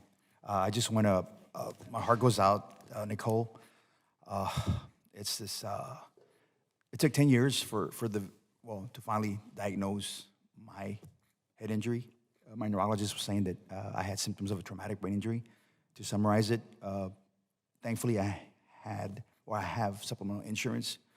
I was able to obtain a Q-spec scan, to CT scan in Colorado, and after 10 years, they discovered my brain injury was associated to toxic exposure, and it's called toxic encephalopathy, toxic brain injury, in which they prescribed me supplemental oxygen. But it's one of the, in hearing the stories this morning, and Steve, the force to resign from my brother Mark, you know, my heart goes out to Mark because we were at a press conference here, 2021, and fast forward, you know. Today I honor Staff Sergeant Will Thompson, who walked the hallways with us, and he's no longer here. And it's bittersweet to be here, sir. So I just want to summarize. If I handed some handouts, I want to address some of the statistics. We have, at Burn Page 360, we're a grassroots veterans organization. We're in our 15th year, and all this began because of my injustice. Once the Department of Public Safety forced me to resign, they forced me out of my job. This led us into, this organization. And we have our own independent registry. We have over 9,000 at this time, veterans, active duty service, and contractors. who are exposed to toxic hazards during deployments. And that is clear. 70% of registrants report respiratory system symptoms and conditions. 21% work directly at burn pit sites. 12% of veterans with respiratory symptoms underwent lung biopsies, though biopsy rates have dropped over 70% since 2019 due to COVID-related medical disruptions. Now, 17% of veterans with deployment-related constrictive bronchiolitis have biopsy-confirmed diagnosis. Now, for women veterans, represent 14% of our registry, slightly higher than their proportion in the overall veteran population. Among them, 67% report respiratory symptoms and conditions, including unexplained shortness of breath. 11% report a cancer diagnosis. 6% of women with respiratory conditions underwent surgical lung biopsies, and 6% of those with constrictive bronchiolitis are biopsy confirmed.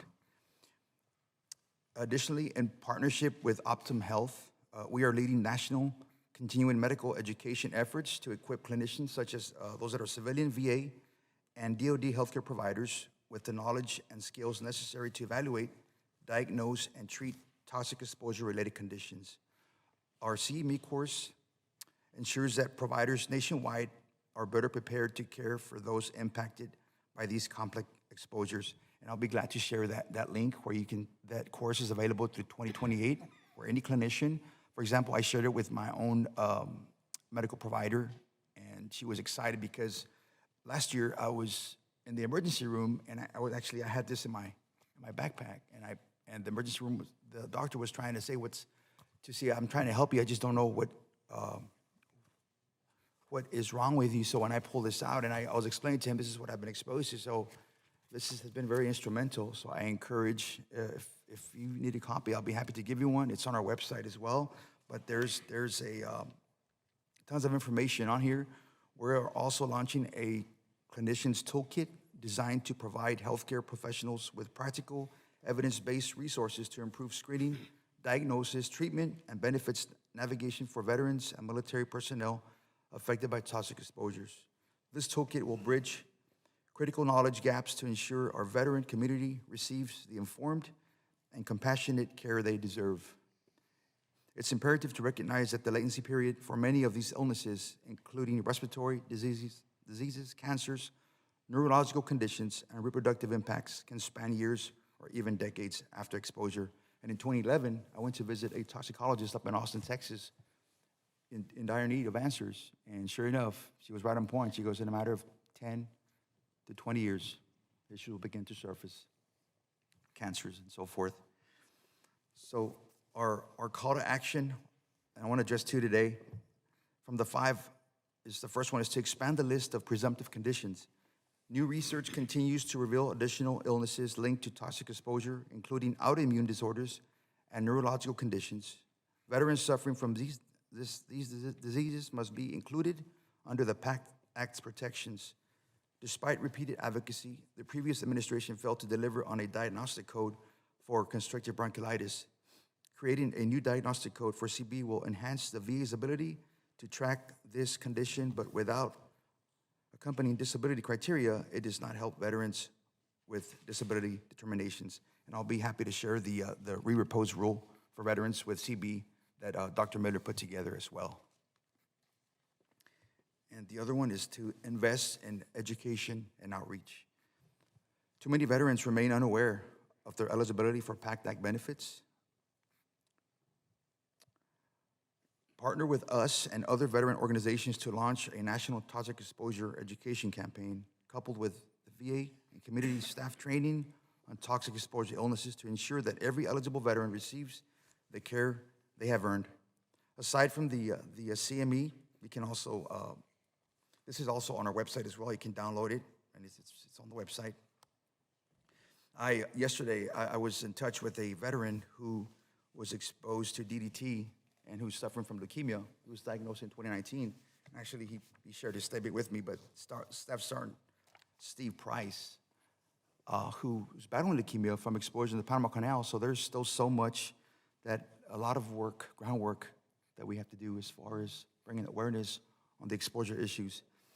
And lastly, I want to to share one of our other calls to action is to expand access to specialized health care and community care. So we urge the administration to implement a comprehensive health care program for veterans impacted by toxic exposures, modeled after the World Trade Center health program. You can also find that on our website. The algorithm is also on our website. So this must include specialized screening protocols, access to community care, and proactive health monitoring to address the long-term and latent impacts of these exposures effectively. So Ranking Member Takano, I want to thank you for having me today.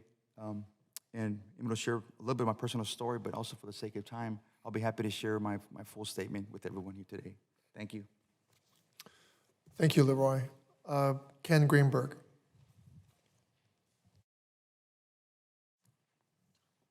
Mic check, okay.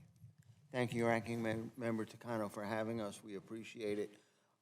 Since I am speaking after so many other people, I'm going to talk from a little bit of a different perspective, since so many people have shared personal testimonies and personal stories.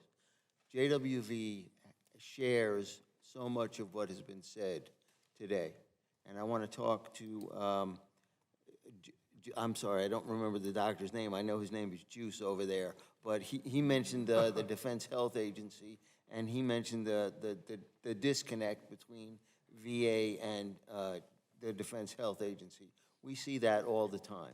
They need to be working together and communicating together and being partners instead of being stovepipes, and not having active duty service member records and things that are happening at DHA not getting transferred over to VA, or not having a transparent transfer of records and information.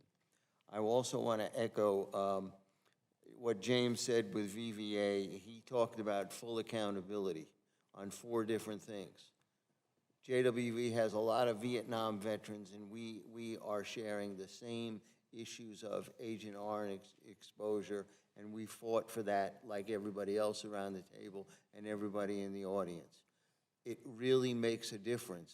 We can't have Iraq and Afghanistan's and our partners from the Gulf War and everybody else wait another 30 or 40 years to get the benefits that the Vietnam veterans finally got, that we finally got under the PACT Act.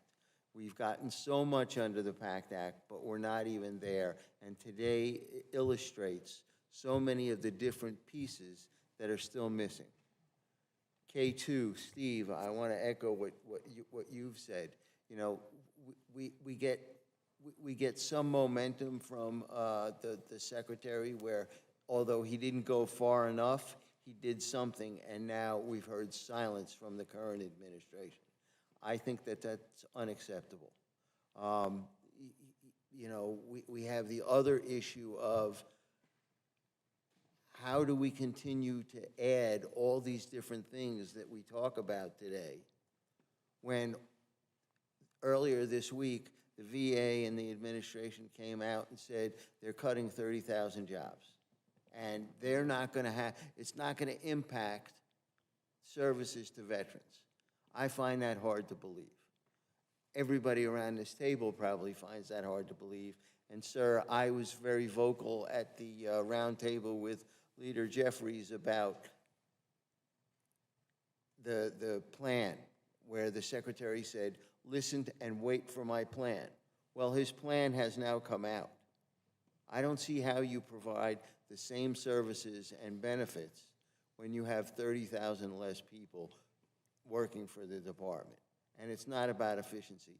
Yes, there can be efficiency, but the PACT Act is a landmark legislation, and we need to pivot and now look to and hold the VA accountable for what's already been passed. And I'm concerned, and JWV is very concerned with these latest actions, that VA is not going to be able to be held accountable because they don't have the staff and they don't have the wherewithal to handle everything that's already been enacted. And now we're looking today, as we go around the table, for all these different add-ons. And these add-ons are important because these veterans still deserve the benefits that they have earned. And we can talk about KT, K2, we can talk about Red Hill. I didn't hear that mentioned today. We can talk about Japan. We can talk about the aviators that have been silent, okay? There's pockets of cancers that people don't get addressed. And we've heard great examples of different things that are still stovepiped and not being addressed. And it's not on you, sir, because you've tried to bring this to the forefront. And we need to make sure that all these different things get cataloged, and we make sure that DOD and VA work together better to make sure that there is transparency. I thank you again. I thank your staff for holding the roundtable, and JWV looks forward to working with you. Thank you, Mr. Greenberg, and I share your skepticism that 30,000 positions can be cut without affecting services to veterans, especially the work that we have to continue to do. I appreciate your comments. Roger Pinto.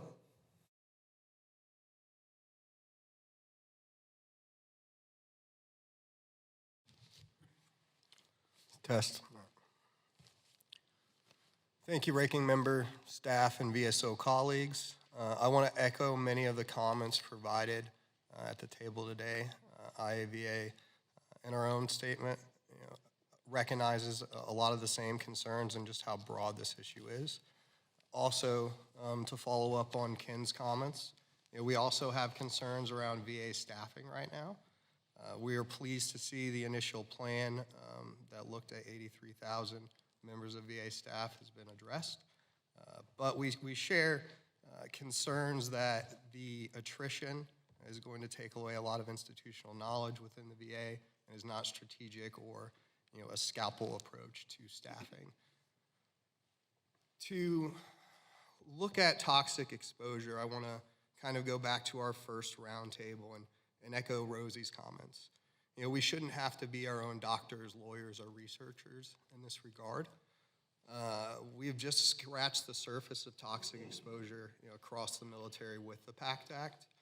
And a lot of the broader conversation, I'll keep my remarks brief. I want to kind of focus on the thematic issues of toxic exposure. Personally, myself, as a young soldier at Fort Bragg in 2008, experienced my first kind of domestic toxic exposure. I was called in on a weekend to sit before the commanding general of the 82nd Airborne and be told that a room I'd been ripping up tiles in with a sledgehammer and a shovel for a few weeks was actually filled with asbestos.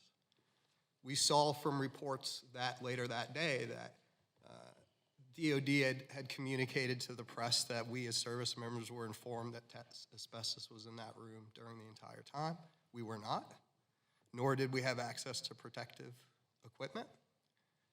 I was then taken to OIG to file a statement, and before entering OIG, a group of us young paratroopers were briefed by a senior enlisted member of the 82nd Airborne that if we were to make this an issue, it'd be a career ender for us. We then received processing at Womack Hospital for toxic exposure screening, and we're told we would receive that same screening for the rest of our military careers. It's the only time I've ever received screening.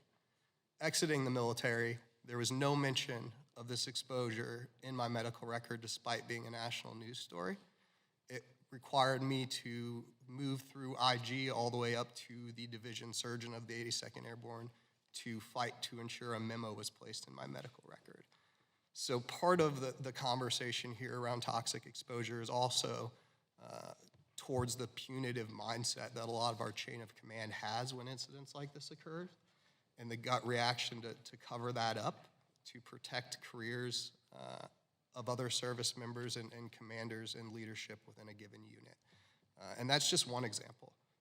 This happens every single day across every single post with many of our low enlisted service members. It's not properly documented, and occupational safety and health isn't a true priority within the chain of command. So that's one area I just kind of want to raise to the surface. Another one is IAVA has a new CEO. Her name is Dr. Kyle Ann Hunter. She was a Marine aviator for her entire career with over 7 deployments. She's also a 3-time cancer survivor, including an emergency hysterectomy in country and ocular melanoma as a result of exposures. She's on her 3rd claim with ocular melanoma, even though it's been approved under the PACT Act. It has been denied because evaluators have not connected with the eye with being in the head. So these are some of the challenges we face when it comes to evaluation. One of the things I want to highlight is robotic process automation and some of the AI automation that's going to be happening at the VA as we look at building efficiency and adapting new technologies. There are plenty of examples of algorithms within the VA that have historical biases that target minority veterans and women veterans. We're only going to see that increase without very thoughtful implementation as we continue to look at additional presumptive conditions and incorporate those into further research and evaluation. So it's another area where we're keeping a very close eye on. Also, excited to see what develops around the military aviation cancer study phase 2. Not just looking at, we made great strides to get past the kind of buy before you fly mentality that we saw in Vietnam around aviation and equipment, but we really haven't gotten to that conversation around actual materials inside cockpits and their combination and their interaction on health with aviators. We've seen a lot of rare cancers that are developing just from the equipment exposure themselves and under research before fielding that equipment. I think it's only something that's going to continue to raise alarms as that equipment advances, specifically for our aviators. Also, intergenerational toxic exposure is a huge deal. It's something that I think this is the very kind of beginning of that conversation and how we recognize and incorporate that with our military families. It's also something that I think we recognize as a significant cost on our military families' ability to thrive once they transition out of service. And those are just a few of the issues I wanted to cover and raise, but we are also keeping a close eye on the Molly Loomis research of descendants for toxic exposures bill. We think that is a great step forward and already has some good support to really facilitate some of the research and ask the questions we need to get to the bottom of broader impacts to our military family community. Thank you. Thank you, Roger Pinto. You made a number of things. I mean, I'm sure we have the tape, but you raised a couple of points that really caught my attention. I think we need to find ways to disincentivize the kind of behavior around this asbestos incident. Discouraging. We need to protect service members to be able to bring forth occupational hazards, and I think that's going to take some greater depth. This theme of national security and why certain data is not accessible leads me to another connection here. And while it's admirable, Mr. Torres, that your organization is involved in the forefront of trying to get community care providers up to date on how to treat toxic exposed veterans, I'm going to just say that given that toxic exposure seems to be also be another aspect of it is the national security aspect of it. I don't know how we're going to rope in hundreds of thousands of community care providers and to make them not just competent, but able to treat certain kinds of toxic exposures, recognize them. It seems that VA's own workforce, even perhaps extending the idea of a uniformed provider workforce that has security clearances, is going to be a necessary part of all of this. And that there's going to be limits to what care in the community can do to actually provide the provider population. I'm going to say that it may be the case that that VA's own workforce with national security clearances are going to be a necessary element of all of this. That's something to think about. I'd like to now move on to Jenna Schmidtke.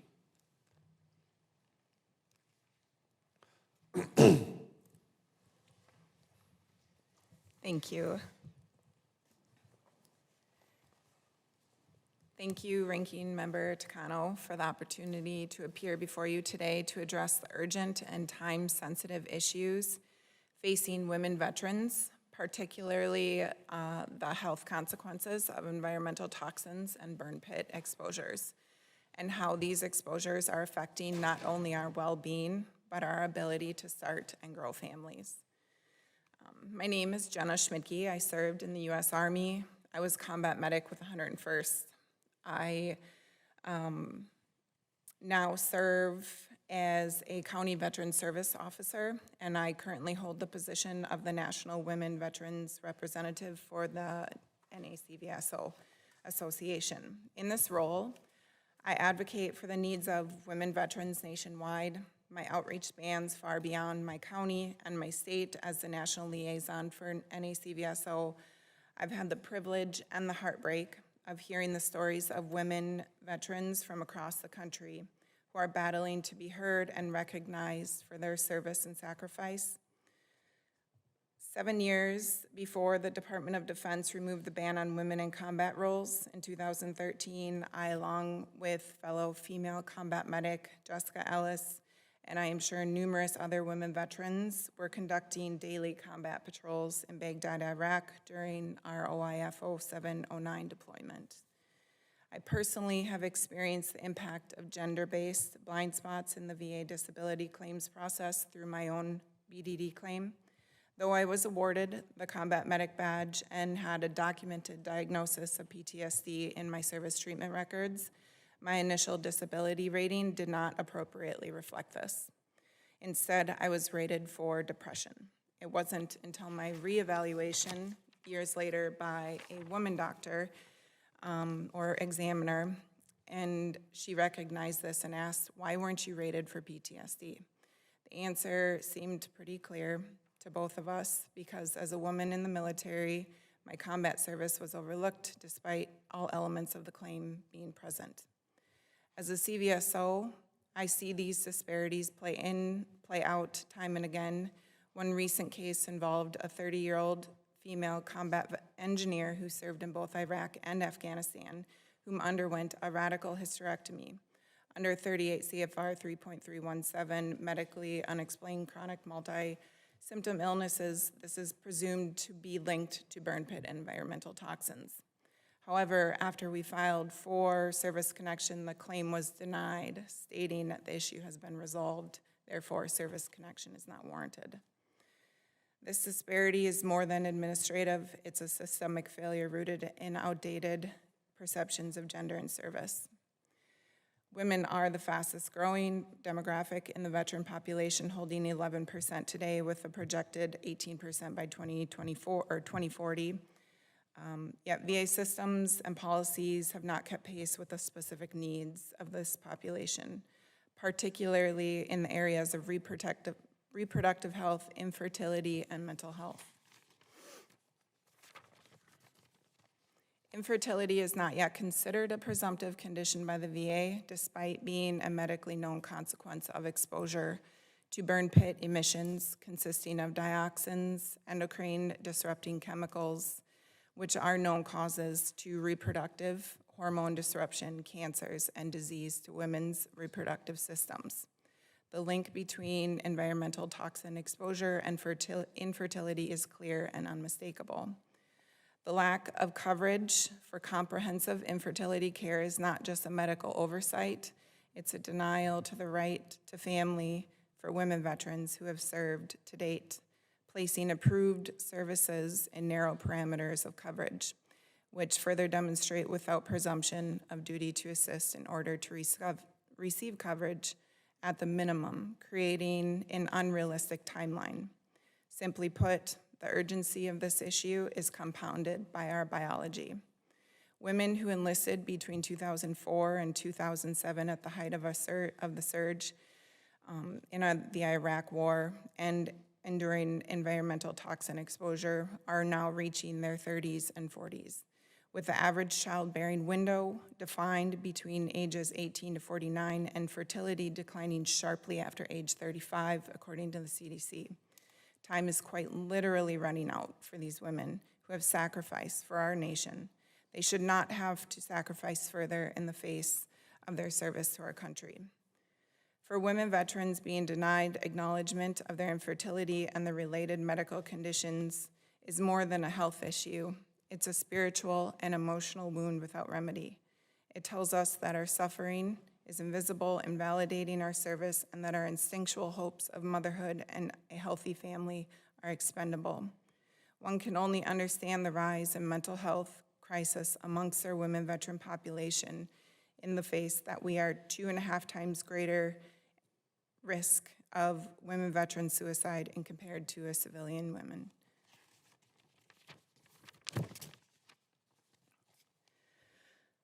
I appear before you not only as the NACVSO Women's Veteran Representative, but as a woman veteran living this reality myself. I too underwent a radical hysterectomy at the age of 33 due to a presumptive disease of my reproductive system. And I am now having to endure what feels like a sustained and unnecessary battle to receive medical care that fits my specific needs. With the length of time, the claims process, and the approval of care in the community is adding to the already heart-wrenching journey, a battle that remains ongoing for my family and I. With inadequate coverage for services for those like me who underwent the complete removal of a reproductive organ under current legislation, this leaves us only about halfway to mission completion in the face of meeting the trending needs of many women veterans. I speak today with a sense of urgency, not only for myself, but for every woman in uniform who has ever had to justify her service, her trauma, her health, or her humanity. This is our opportunity to be the generation that gets it right. Again, not 30 years too late, as we've seen in the past. We need to expand infertility care coverage and services to women veterans without premeditated standards of what those services must look like in order for a women veteran to receive coverage, because it's not a one-size-fits-all in the complexity of women's reproductive health or necessary services, with full consideration to IVF services and gestational carriers when it is needed for a veteran to carry out a successful and healthy pregnancy. We must create adapting frameworks for healthcare services with consideration to equitable and expedited evaluation standards for VA disability claims for women veterans, with consideration to the narrow biological timeframe for fertility leading to a healthy pregnancy for both mother and child. Our women veterans are in urgent need of timely and comprehensive care. Above all, we need to listen to the voices of our women veterans. Let us not wait until these issues become history. We need to act now. Thank you for your time. Jenna, thank you for your voice, and thank you for your continued work and your advocacy of all veterans, especially women veterans. Elizabeth McCoy.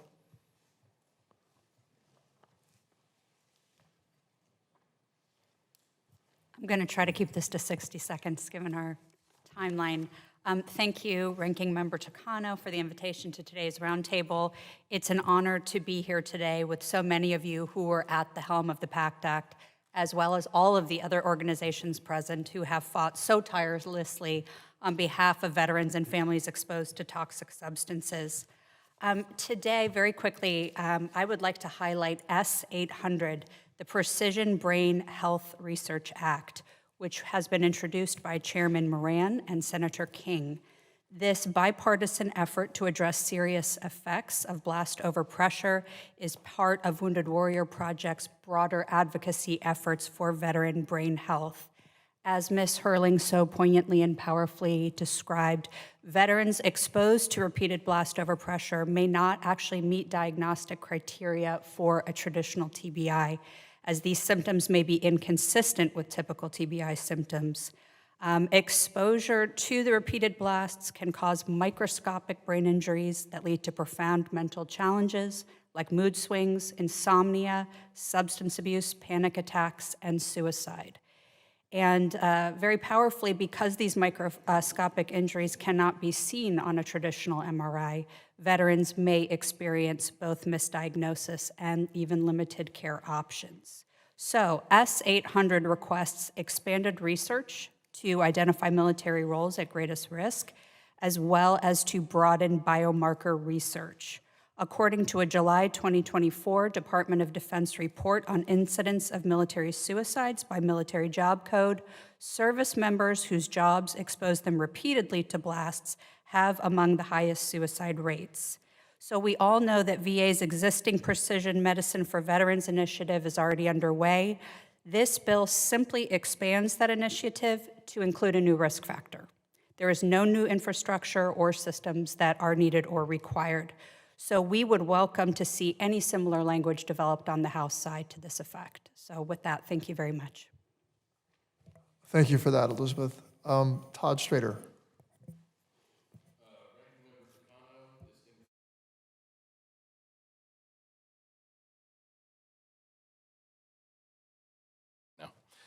Ranking Member Takano, distinguished members, fellow veterans, thank you for this opportunity.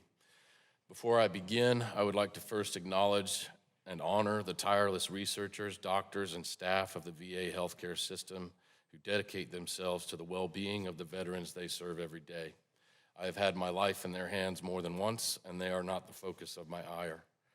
I speak for the cohort of overpressured warfighters, a community and resource to thousands of affected service members, veterans, and their loved ones, a place for them to learn, share, collaborate, and belong. Also among us are researchers, stakeholders, journalists, concerned citizens, and even Hill staffers who have interest in the significant health risks from cumulative blast overpressure exposure, particularly from firing heavy weapons like mortars, artillery, and shoulder-fired rockets. The point of awareness is to bring about action, and so our cohort has also grown to be a true grassroots movement driven to recognize and address the often invisible and overlooked injuries sustained to our affected, pushing for better prevention, monitoring, treatment, and support for those impacted. The generations of us who have stood and lived in among these exposures understand and accept the inherent risk and hazardous nature of operating these large blast-producing weapons proficiently. It is the butcher's bill for their use on the modern battlefield. But what we do not understand and cannot accept is being denied proper care and compensation from the VA when that bill comes due. Since at least 2015, the Department of Veteran Affairs' own research has repeatedly indicated a potentially significant impact on veteran health caused by these occupational blast exposures. And for half that time, their research also strongly suggests a link to the perniciously relentless and enigmatic veteran suicide crisis. In fact, in 2022, a VA doctor even created a new ICD diagnostic code to fill this gap between research and treatment, saying, quote, "It has become clear through clinical practice and research that this type of TBI is a unique clinical entity," end quote. However, at a recent VA appointment with my neurologist, it was sobering for me to learn that he had never even heard of this diagnostic code. To his credit, though, he was very grateful for the information and said he would learn more. But here we are. It took me, a patient, to bring it to the attention of the attending neurologist at this VA medical center. This is the real state of things at the VA regarding blast overpressure's effects on our veterans.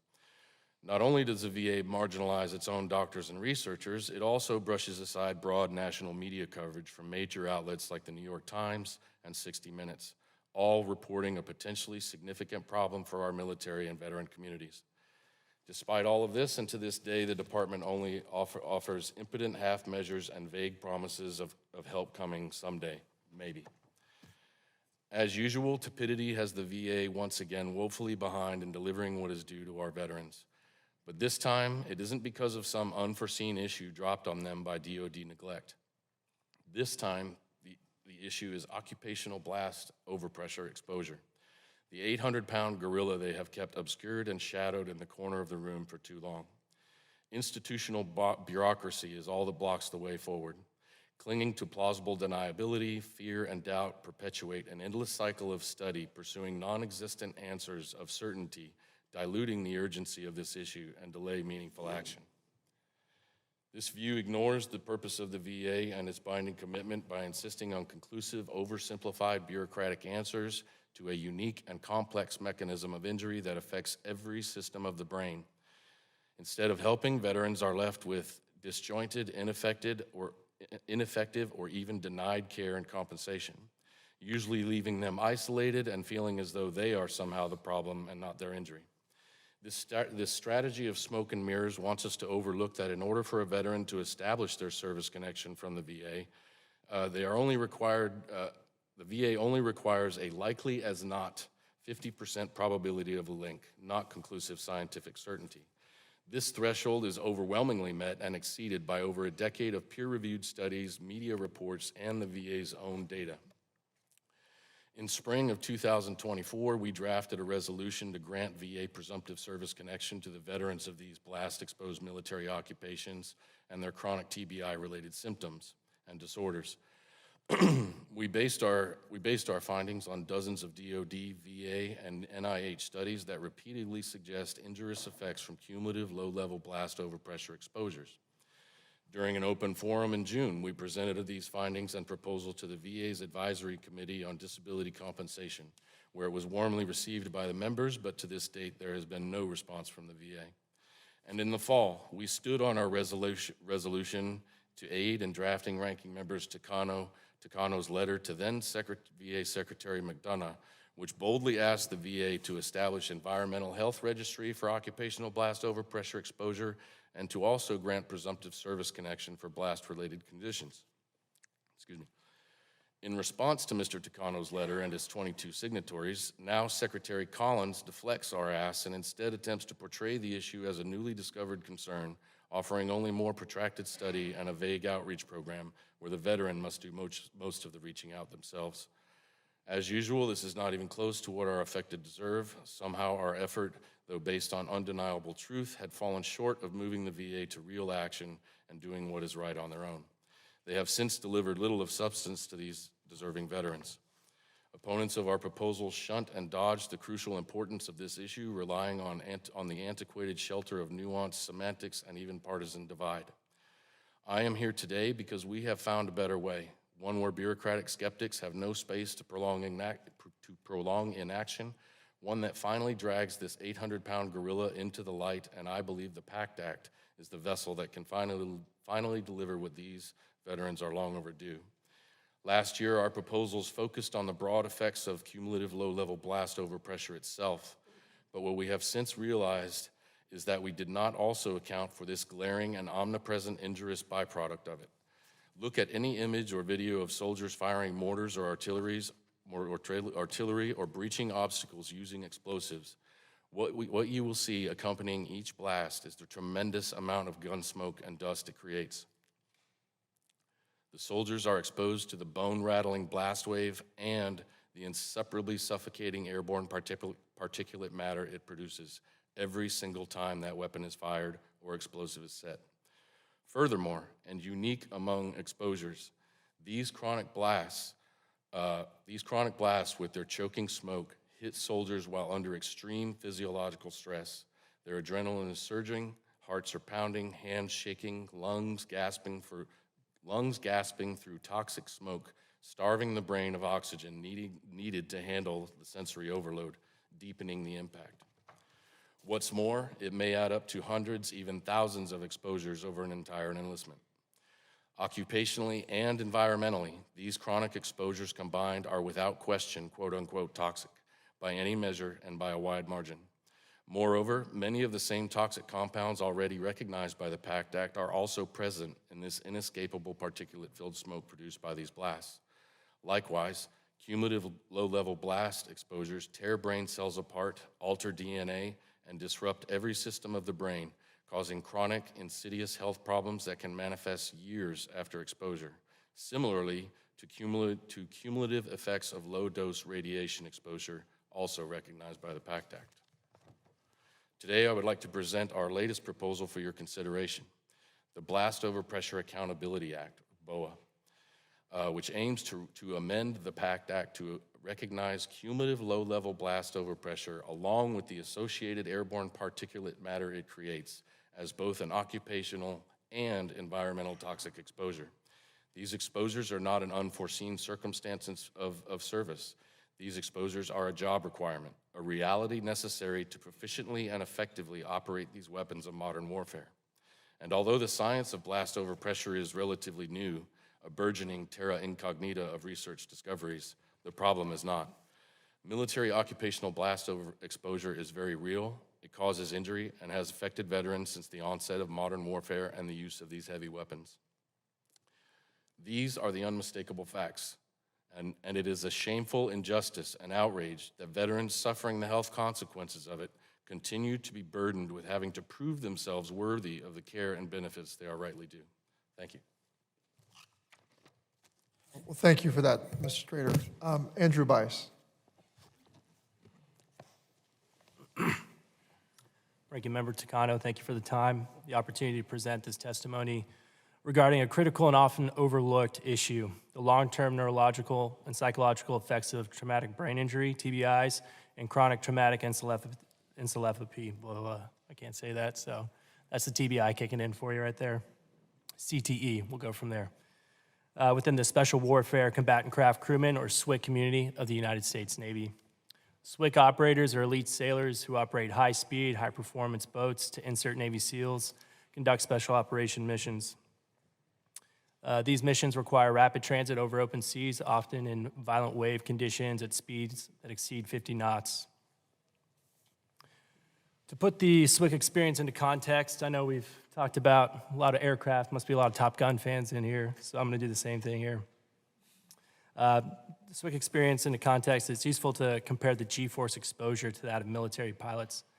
Fighter pilots, some of the most highly trained individuals in the military, routinely trained to withstand forces up to 9 Gs, but only for a few seconds at a time, typically during high-speed maneuvers or evasive actions. By contrast, SWCC operators are subjected to repeated G-force loads up to 64 Gs, often for extended durations during missions lasting hours at a time. These forces result from the violent impacts with waves at high speeds in open water, which occur continuously throughout the duration of a mission. Even when the G-forces are lower or that comparable to that of a pilot between 10 and 30 Gs, they're delivered persistently and unpredictably. This pattern of cumulative exposure is more damaging to the brain over time than short, controlled bursts experienced by aviators. The Navy has documented as many as 120 high G impact events per hour on SWCC boats. Unlike blast injuries or blunt trauma seen in other military roles, SWCC operators experience internal brain damage due to acceleration and deceleration forces, which sometimes scientists refer to as brain sloshing. The Tulane University Center for Brain Health has conducted an in-depth clinical evaluations of 71 SWCC veterans as part of their ongoing health span study. These findings strengthen the growing body of evidence suggesting a systemic issue of traumatic brain injury in this community. 100% of evaluated SWCC veterans showed unspecified intracranial injuries with loss of consciousness. 74% had PTSD, 78% had anxiety and disorders, and 52% reported depression. In addition, brain tissue from deceased SWCC personnel in the DoD USU Brain Repository showed signs of severe CTE and widespread scarring. Findings normally linked with blast exposure and repeated sub-concussive impacts. Their conclusion is clear. TBI in the SWCC community is underreported, underdiagnosed, and undertreated. Comprehensive reforms in diagnosis, monitoring, and care are not just warranted, they're overdue. A 2022 military cohort study using diffusion tensor imaging, DTI, showed a clear dose-response pattern. The more severe, repetitive the TBI, the greater degradation of white matter in key brain areas. This white matter damages correlates directly with the reduced cognitive proceedings, processing speed, memory, retention, and emotional regulation. There's no formal exposure tracking that exists for SWCC operators. Equipment, embedded accelerometers common in artillery or pilot programs should be mandated aboard SWCC craft to log and monitor G-force exposure over time. This would enable clinicians to correlate symptoms with actual mission-based data and initiative preventive intervention. Combining clinical assessments, exposure logs, and neuroimaging would allow for the creation of a dedicated SWCC TBI registry, a critical step in identifying, treating, and preventing long-term damage to these elite operators. I'm still very much tied into the community. I talk to a bunch of buddies and friends, some younger than I.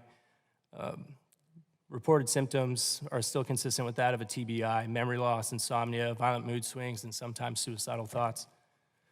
Too often, the Navy misclassifies these issues as discipline problems, post-traumatic stress disorder. Operators are often forced out, denied care, or left to struggle on their own. This isn't a failure of leadership policy. This is a failure of leadership policy and care. We need a comprehensive and immediate response. Mandate exposure tracking for high-G operational environments. Fund longitudinal studies on SWIC and similar communities. Require routine neurological screenings before and after deployments. Expand access to military TBI treatment centers, not after deployment, but proactively. Update military policy to recognize cumulative non-blast TBIs as occupational hazard, requiring early retirement or reassignment options. Our special operator communities face enough external threats as it is. We can't allow internal injuries hidden in the brain to silently destroy the lives of our elite warfighters. We have the data, we have the science, now we need the will to act. On time, on target, never quit. Thank you. Well, thank you for that, Andrew Bice. I think this brings us to our conclusion. I really can't thank you all enough for your service and sacrifice and your willingness to come and talk about these difficult issues. It has been an informative day and an eye-opening day, and I'm truly impressed by the resilience that you all have shown in the face of these long-fought battles. You truly are resilient people. The room is full of fighters from all over our great country, and I remain hopeful that one day you won't have to fight like this to get every deserving veteran and family member the care they need and have rightfully earned. While we look forward to that day when the battle is won, our collective struggle is not over. We, I underscore we, must continue to push for inclusion, equity, care, and compassion for not only those in the room, but across this globe who've served with honor and the families who have supported them. I can assure you that I, my staff, and my colleagues will not stop fighting until everyone has the benefits and the care that is rightfully theirs. I'm encouraged by all the work that, I'm encouraged by all of you, and I've truly been inspired by all of you. The work that you've done and the coalitions that you've already built and that you're building right as I speak. I'm hopeful that from here, you've made the connections that will continue to elevate the voices that need to be heard. Now, what I see now is a movement that is continuing, that began with the first PACT Act and is continuing now. Veterans from across eras, whether it's the Vietnam War era, the Gulf War era, or any number of conflicts that have arisen in my lifetime or before. Veterans from across eras and branches are coming together not as isolated voices, but as a megaphone demanding action, a megaphone telling Congress, telling the VA, telling the American people, we were there, we served, and we deserve to be heard. That unified voice is powerful. I know because I experienced it. I had the honor and privilege of leading the passage of the PACT Act. It helped us to pass the PACT Act. It was the reason why it passed. And it will help us keep pushing forward until every veteran exposed to toxic hazards, occupational harms, whether in Vietnam, Panama, Guam, or anywhere else, is seen, acknowledged, and cared for. It's a referential experience. I couldn't have predicted that I would have experienced it, but those of us in the room, we saw it happen, we made it happen, and we can continue to draw inspiration from that experience that we can all refer back to. That's why you call it a referential experience. We can refer back to it. We know we did it. We can do it again and continue to do it. So with that, I think we can build and make our spirit every day. And it's a gift. It's a gift because it's nothing greater than a gift of serving a purpose bigger than us individually, that we are going to help hundreds of thousands, maybe millions of people, and help future generations. That's the gift of this work that we're doing. So thank you all for your presence. Thank you all for your courage. And thank you all for your resilience. Okay? Thank you.